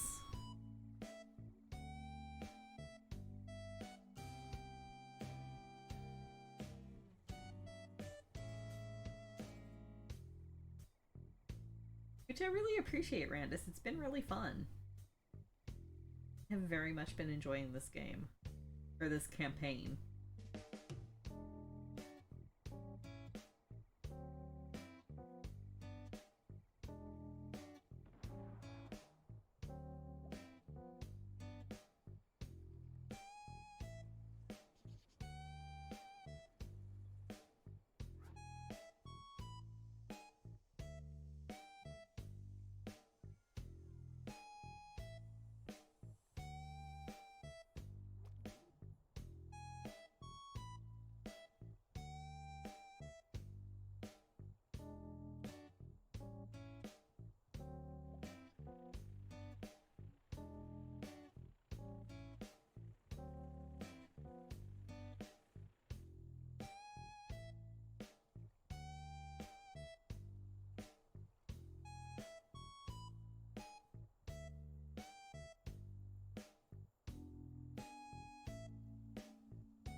I mean, hopefully you are too, Randus.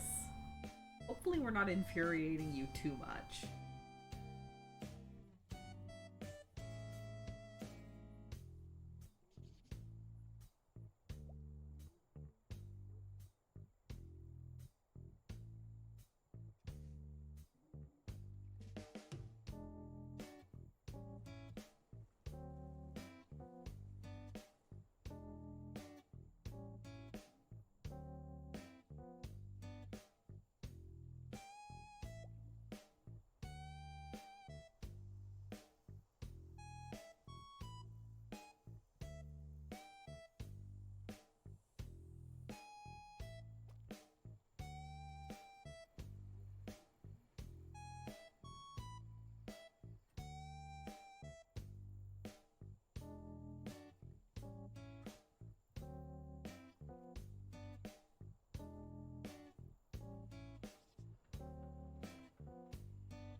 Oh yes, boards. And I have both made some boards. We would like to join boards. There are boards.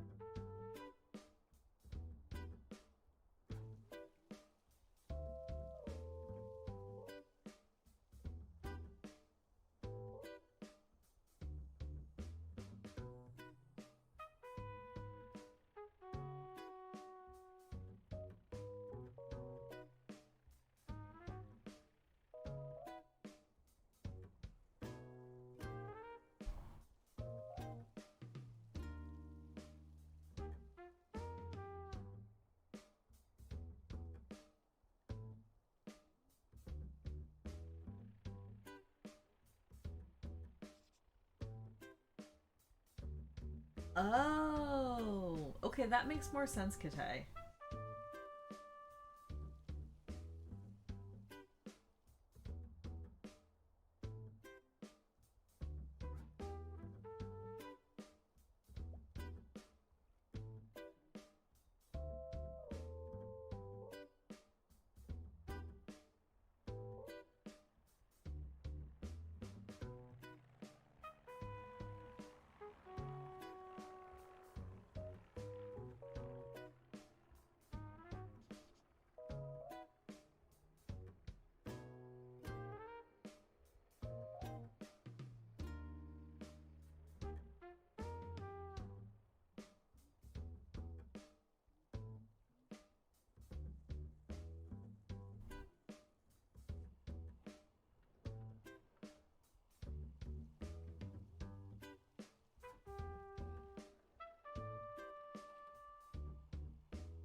All the platforms are curved?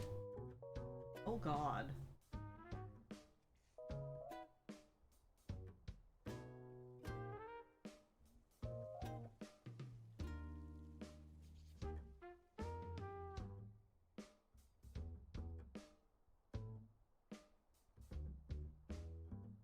Kite, I do like how you are skating directly over Randus's concern.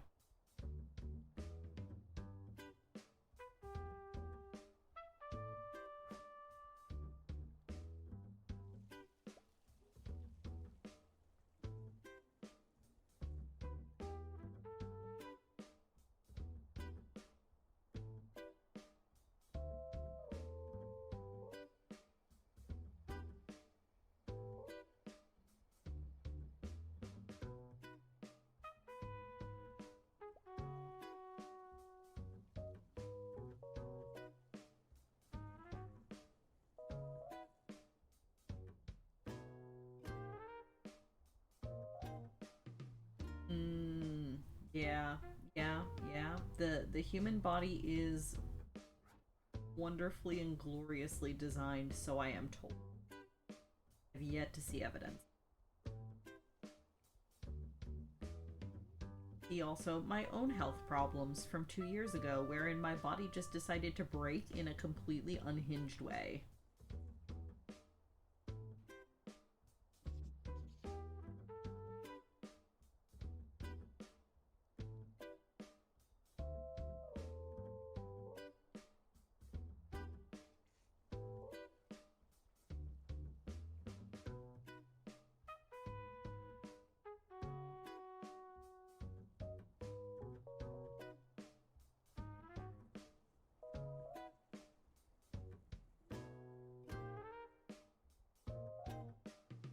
Yeah, exactly. The key is just never to get anxious.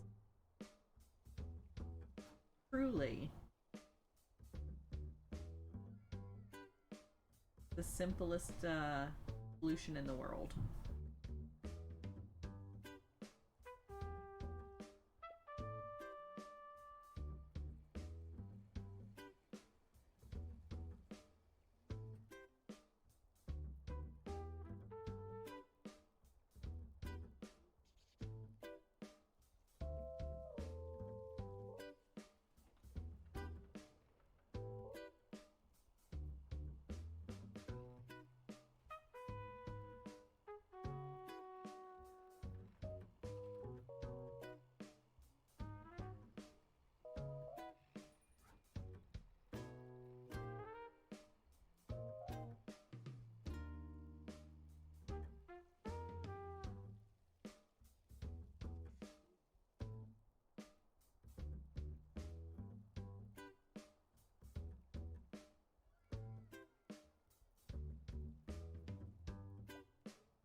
Yes, I was about to do that. I'm going to finish the end of this row and then take my break.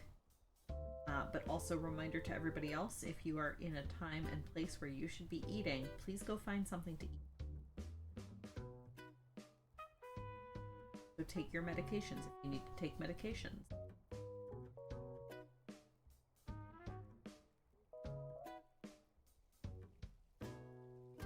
And excellent. Randus has redeemed a hydrate and a stretch. Both just as soon as I get to the end of this row. But as a reminder, the hydrate and stretch is for everybody, so all of you also need to hydrate and stretch.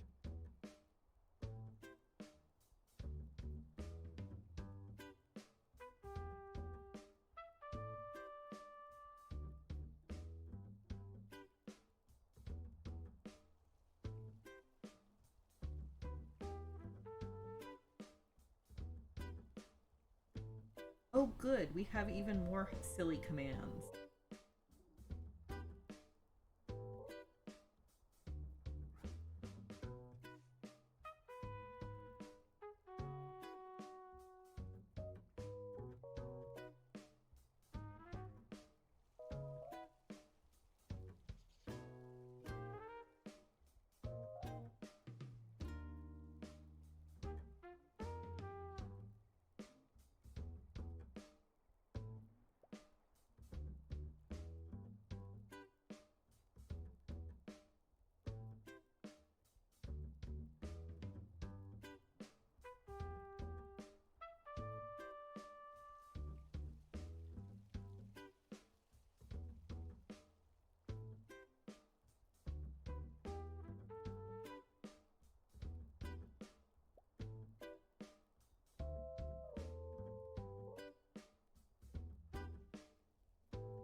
All right.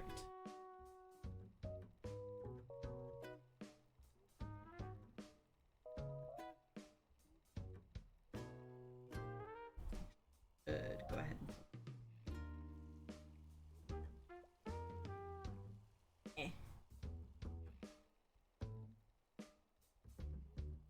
The increasingly.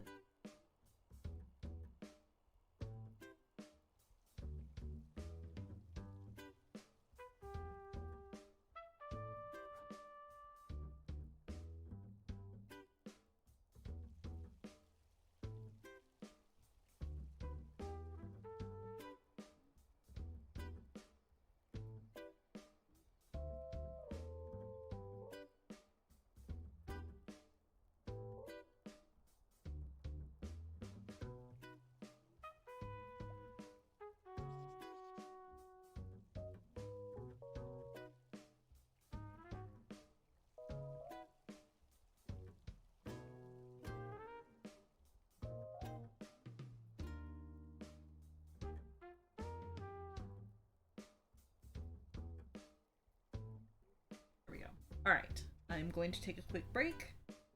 Everybody else get up, stretch, hydrate yourselves, grab refills on drinks, all that usual stuff.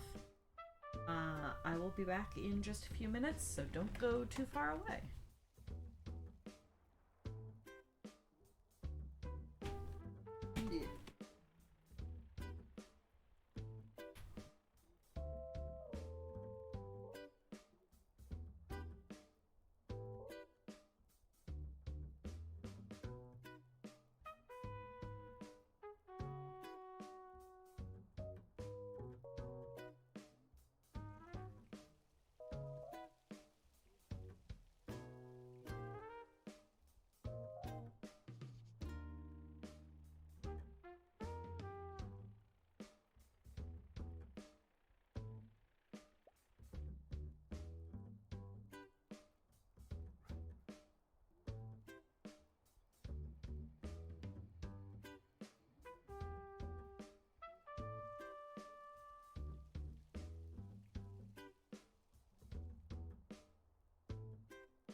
All right, we are back. I've hydrated. I have stretched. Hopefully all of you have too.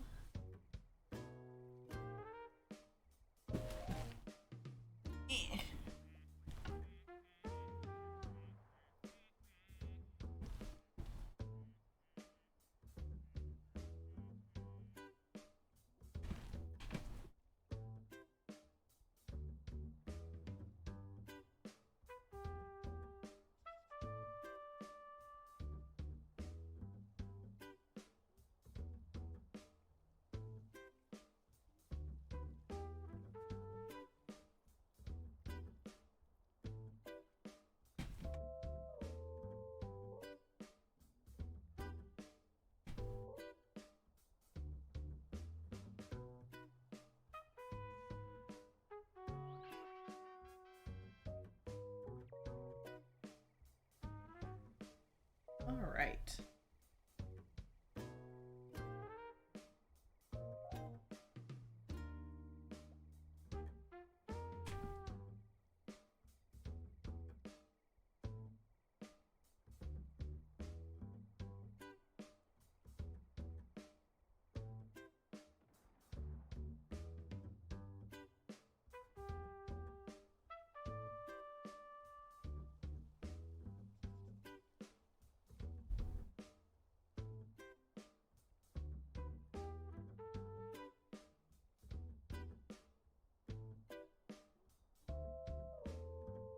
I think the funnier thing for a CanCon command kite would be to have it return a random like Canadian Heritage Minute.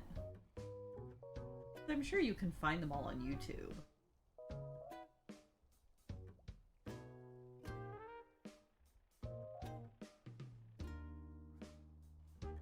Just like have it return a YouTube video of a random Canadian Heritage Minute. Or a screenshot from one.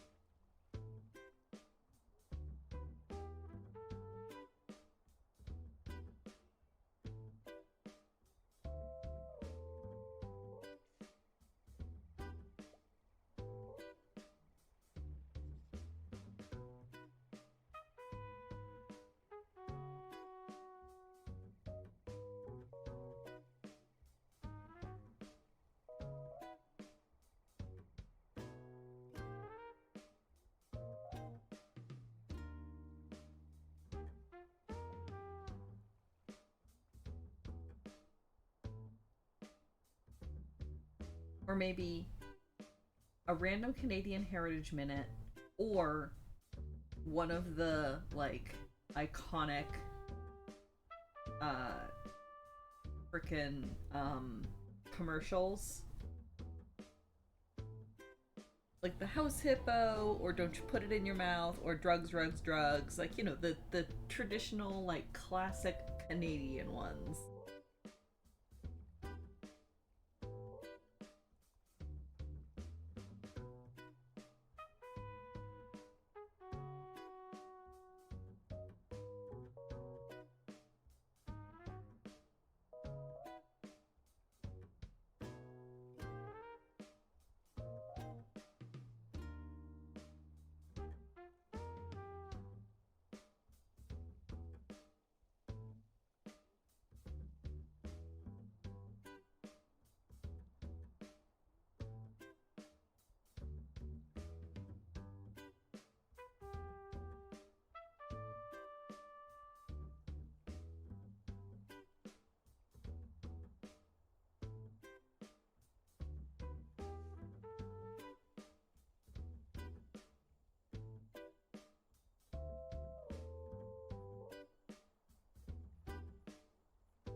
Oh, I was picturing it like, here's a list of links.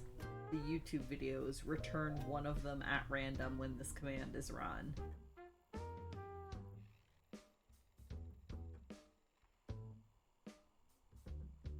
But maybe that's more difficult than I think. I don't actually know how the bot works.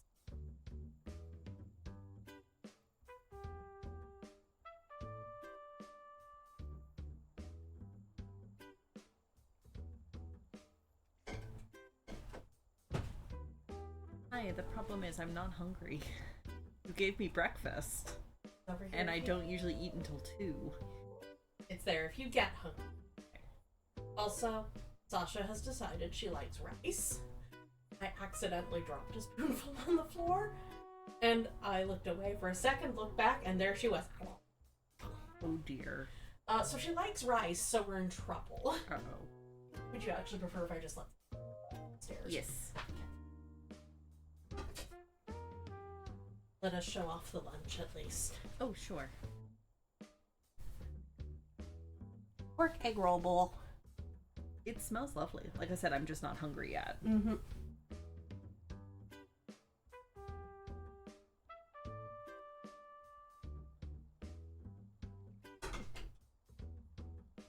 The kitty cat will eat anything? Yes, she will. Great. Good.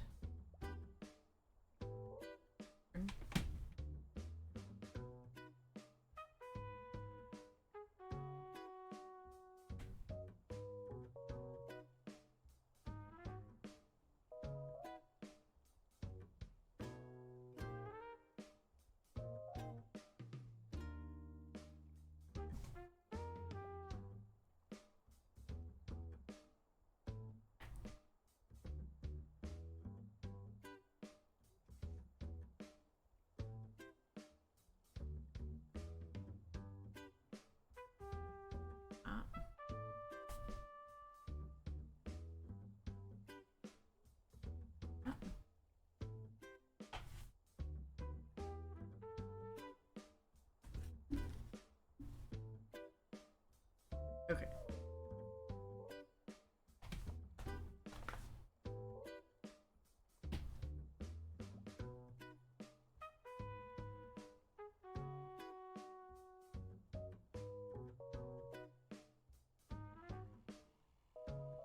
Ooh, pizza. Excellent. What kind of pizza?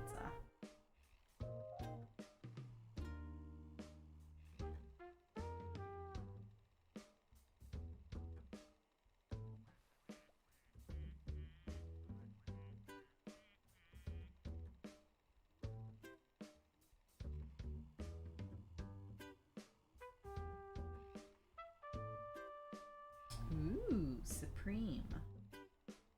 All the pizza.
counted correctly.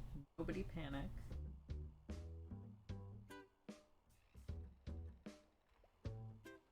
Yes, I have counted correctly. Rejoice.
No, see, I said don't panic. Hopebot knows what's going on.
Little Panic? I mean, yeah. When it comes to me and counting stitches, Little Panic is probably the best bet. Probably the best default, let's put it that way.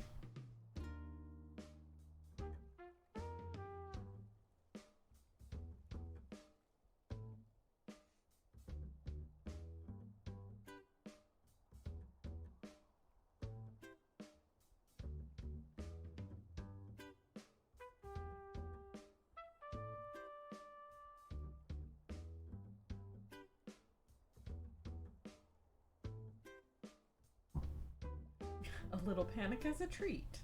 Sure.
Right now, believe it or not, actually, I've got like 4 rows, no rainbow in it.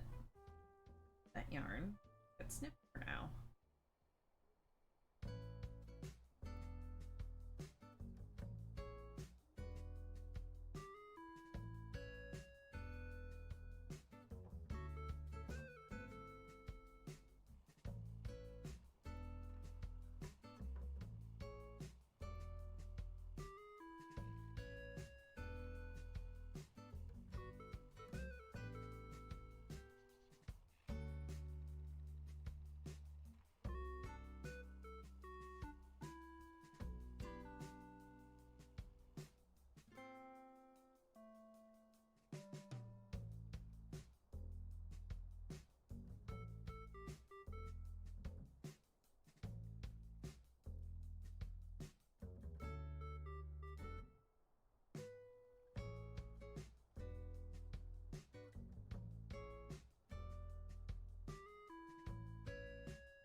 Yeah, I guess that's on me for giving you a choice.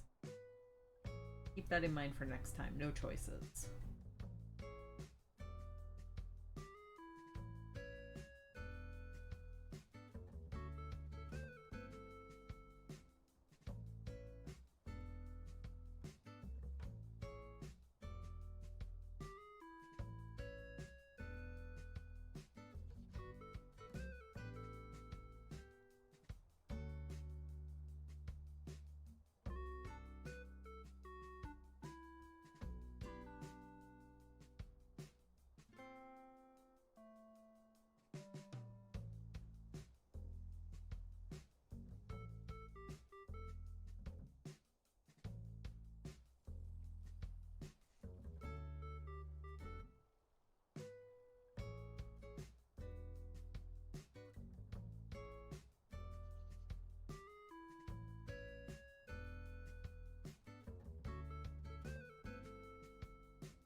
Alright, another row down.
little ball of cat.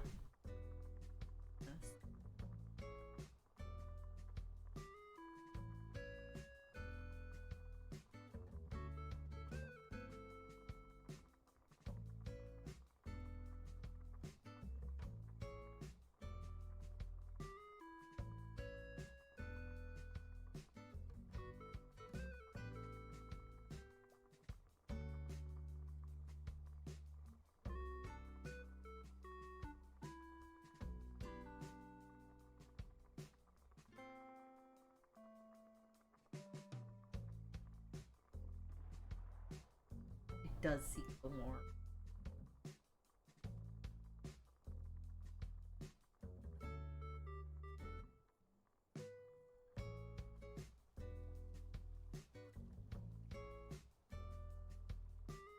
Yesterday, I was using the heat pad and she crammed herself against my side and yelled at me until I like scooted it over enough because we have like a really big heat pad. Yelled at me until I like scooted it over enough that it was hanging out like from beside me by about 6 inches and she could like scrunch herself against it and get some warmth.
Do I hear a tiny crunch munch?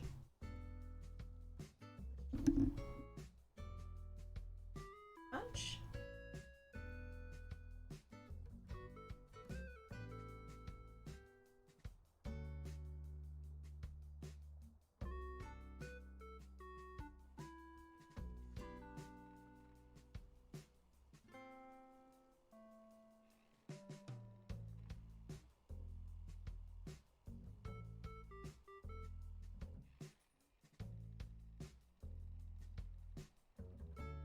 I mean, hopefully, kids, your pizza is not going crunch. I do definitely hear kibble being crunch. Smart enough to figure out how doors work.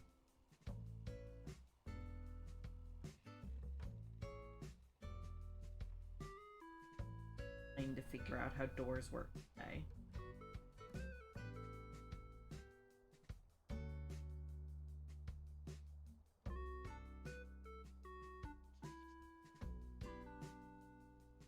Sasha. Baby, there we go. Oh, how doors work.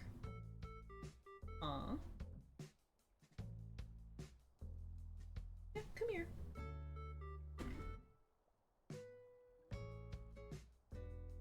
Here we go. Hi.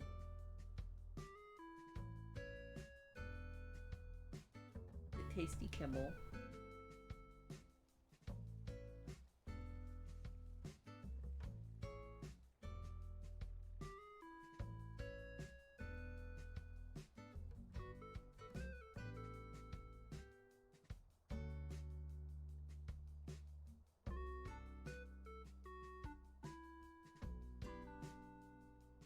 Yeah, if you're getting 8 sitting in, let's say, good, probably time for a new one.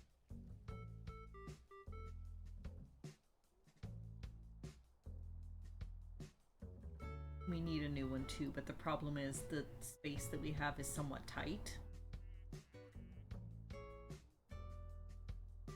Now that I'm up here and looking at it though, Kara, I think we probably could fit Becca's old chair up here. We still wouldn't be able to scoot it up to the desk as far, but we could give it a try. Hi.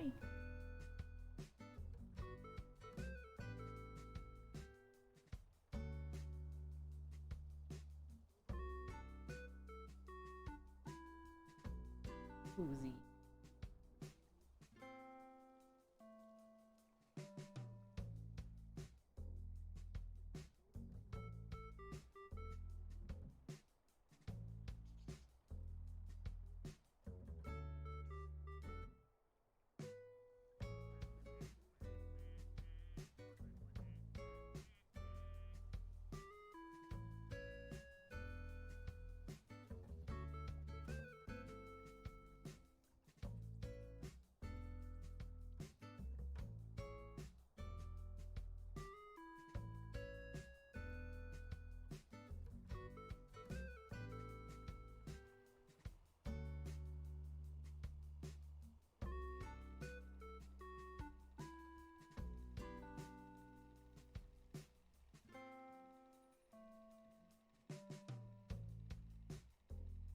Raise the desk. The problem is it's not a desk that's sitting on 4 legs, it's a desk that's sitting on like 2, like it doesn't have legs, it has like pieces, like the 2 end pieces are just solid pieces, so we can't just like raise it on pieces of PVC or something.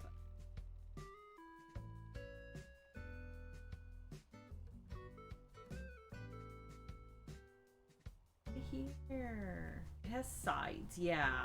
Yeah. The sides go all the way to the floor instead of having distinct legs. Love you, baby.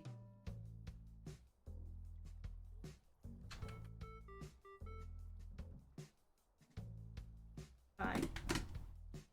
Graceful.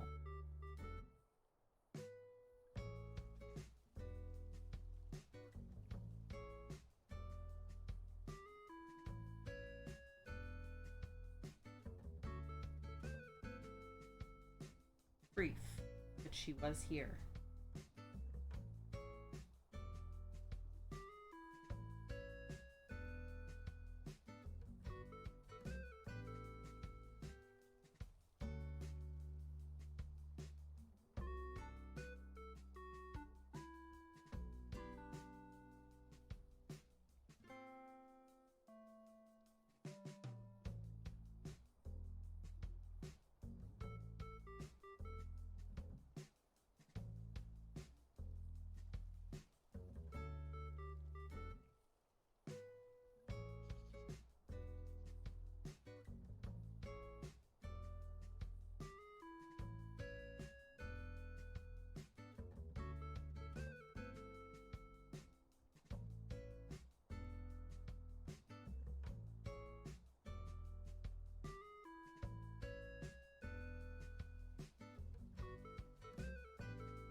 Hi. Back.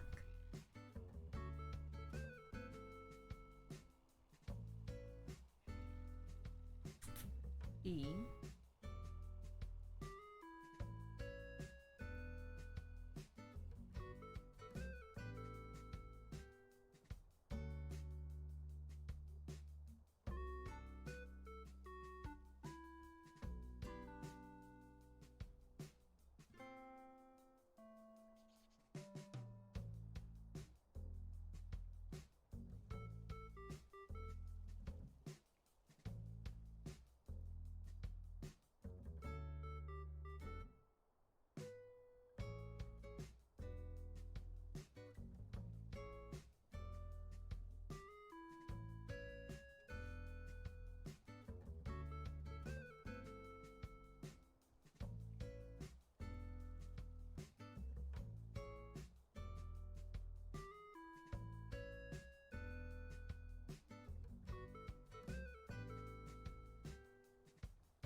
here.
Thirty plus explosion? Oh my gosh, yes.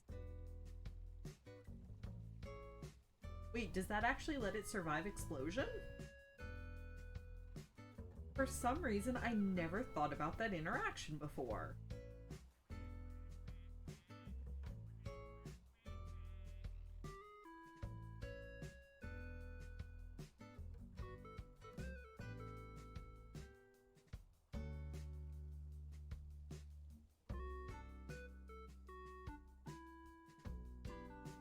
Oh yeah, it lets it survive our attack. Oh yeah. So I see what you mean. So you attack it, it survives with 1 HP with sturdy, and then it explodes. Yeah.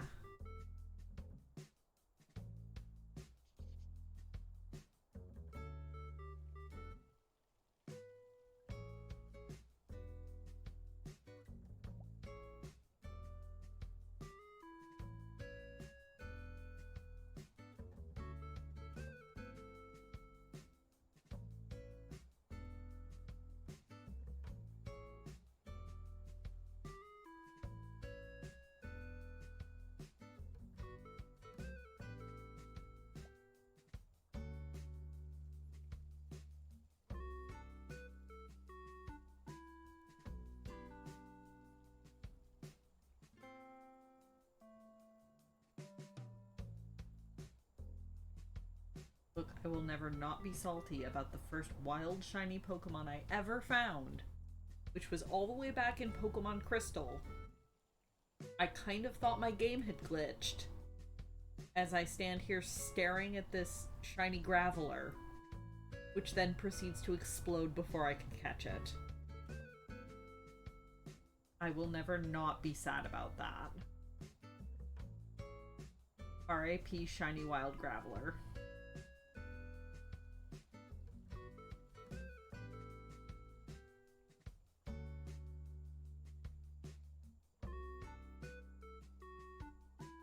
One of the only shiny Pokemon I've ever found just completely randomly without, like, actually hunting for it.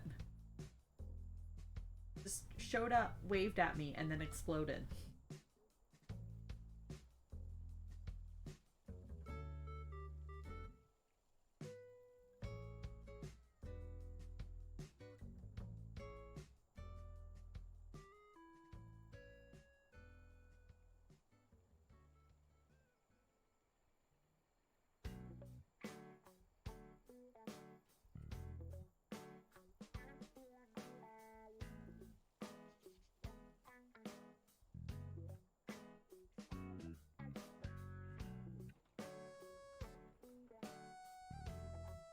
I mean, sure, but I was a kid. It looked so cool. Like, this was my first playthrough of Crystal. I was maybe, like, 11 or 12. If that. And here was this golden Graveler.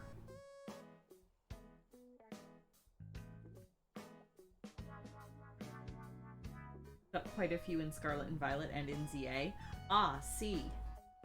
in more recent games, they have lowered the default shiny odds. So they're roughly half of what they used to be in the first. Oh gosh, when did they lower the odds? I think they lowered the base odds in Alola? I don't remember if it was Alola or if it was Galar, where they actually just like straight up lowered the default odds. Gen 6? X and Y? It might have been X and Y. Somewhere around there. Somewhere around Gen 6 or 7. They cut the odds in half.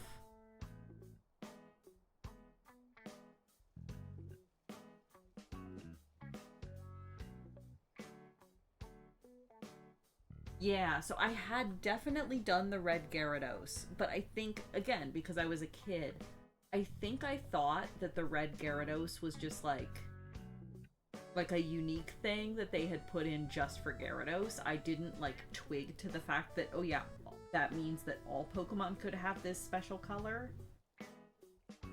So when I found the Graveler in the wild, I thought my game had glitched, and I was just like, wait, what? And then it exploded, and I never got the chance to investigate. At least I didn't turn the game off. I have heard of kids where they like thought that the game had glitched when they found a shiny and just like turned the game off, and then later realized what they had done. At least mine was not my fault.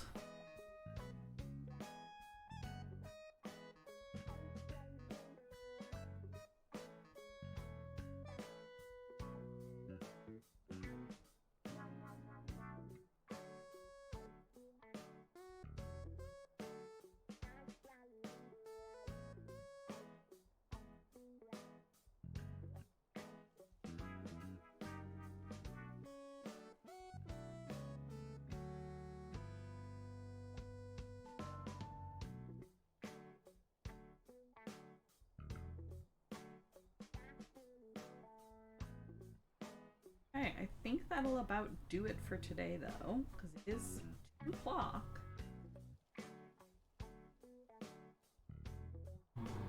The problem with Shiny Alakid was that you wouldn't know it was shiny just by looking. Yeah. Yeah. Alakid is one of those really sad shinies that's like 2 shades off from its normal color. Those should be illegal. They should just stop doing those. Because they make me sad. Meowth is the same way, and I will never not be salty about it. Yep, Blissey, the Chansey line is another one. Yeah, no, Meowth is like a slightly yellower cream, and its feet and tail are like a slightly redder brown. It's very sad. Persian is even worse. Persian is just a slightly different cream color. Ah, well. But yeah, that'll wrap it up for today. It's 2 o'clock. So yeah, thank you all very much for coming and hanging out. I think I'm going to try and stream tomorrow night. We'll see if that occurs or not. But I'm hoping to. But I'm getting the urge to play some stuff again. And I have some stuff set up. But yeah, and if not, I should be back next Sunday for probably more of this, and also another D&D recap, because we are set to play again next weekend. So yeah, until then, everybody stay safe, take care of yourselves, take care of each other. We're all on this world together. But I hope you have a great week, and I will see you all sometime in the future.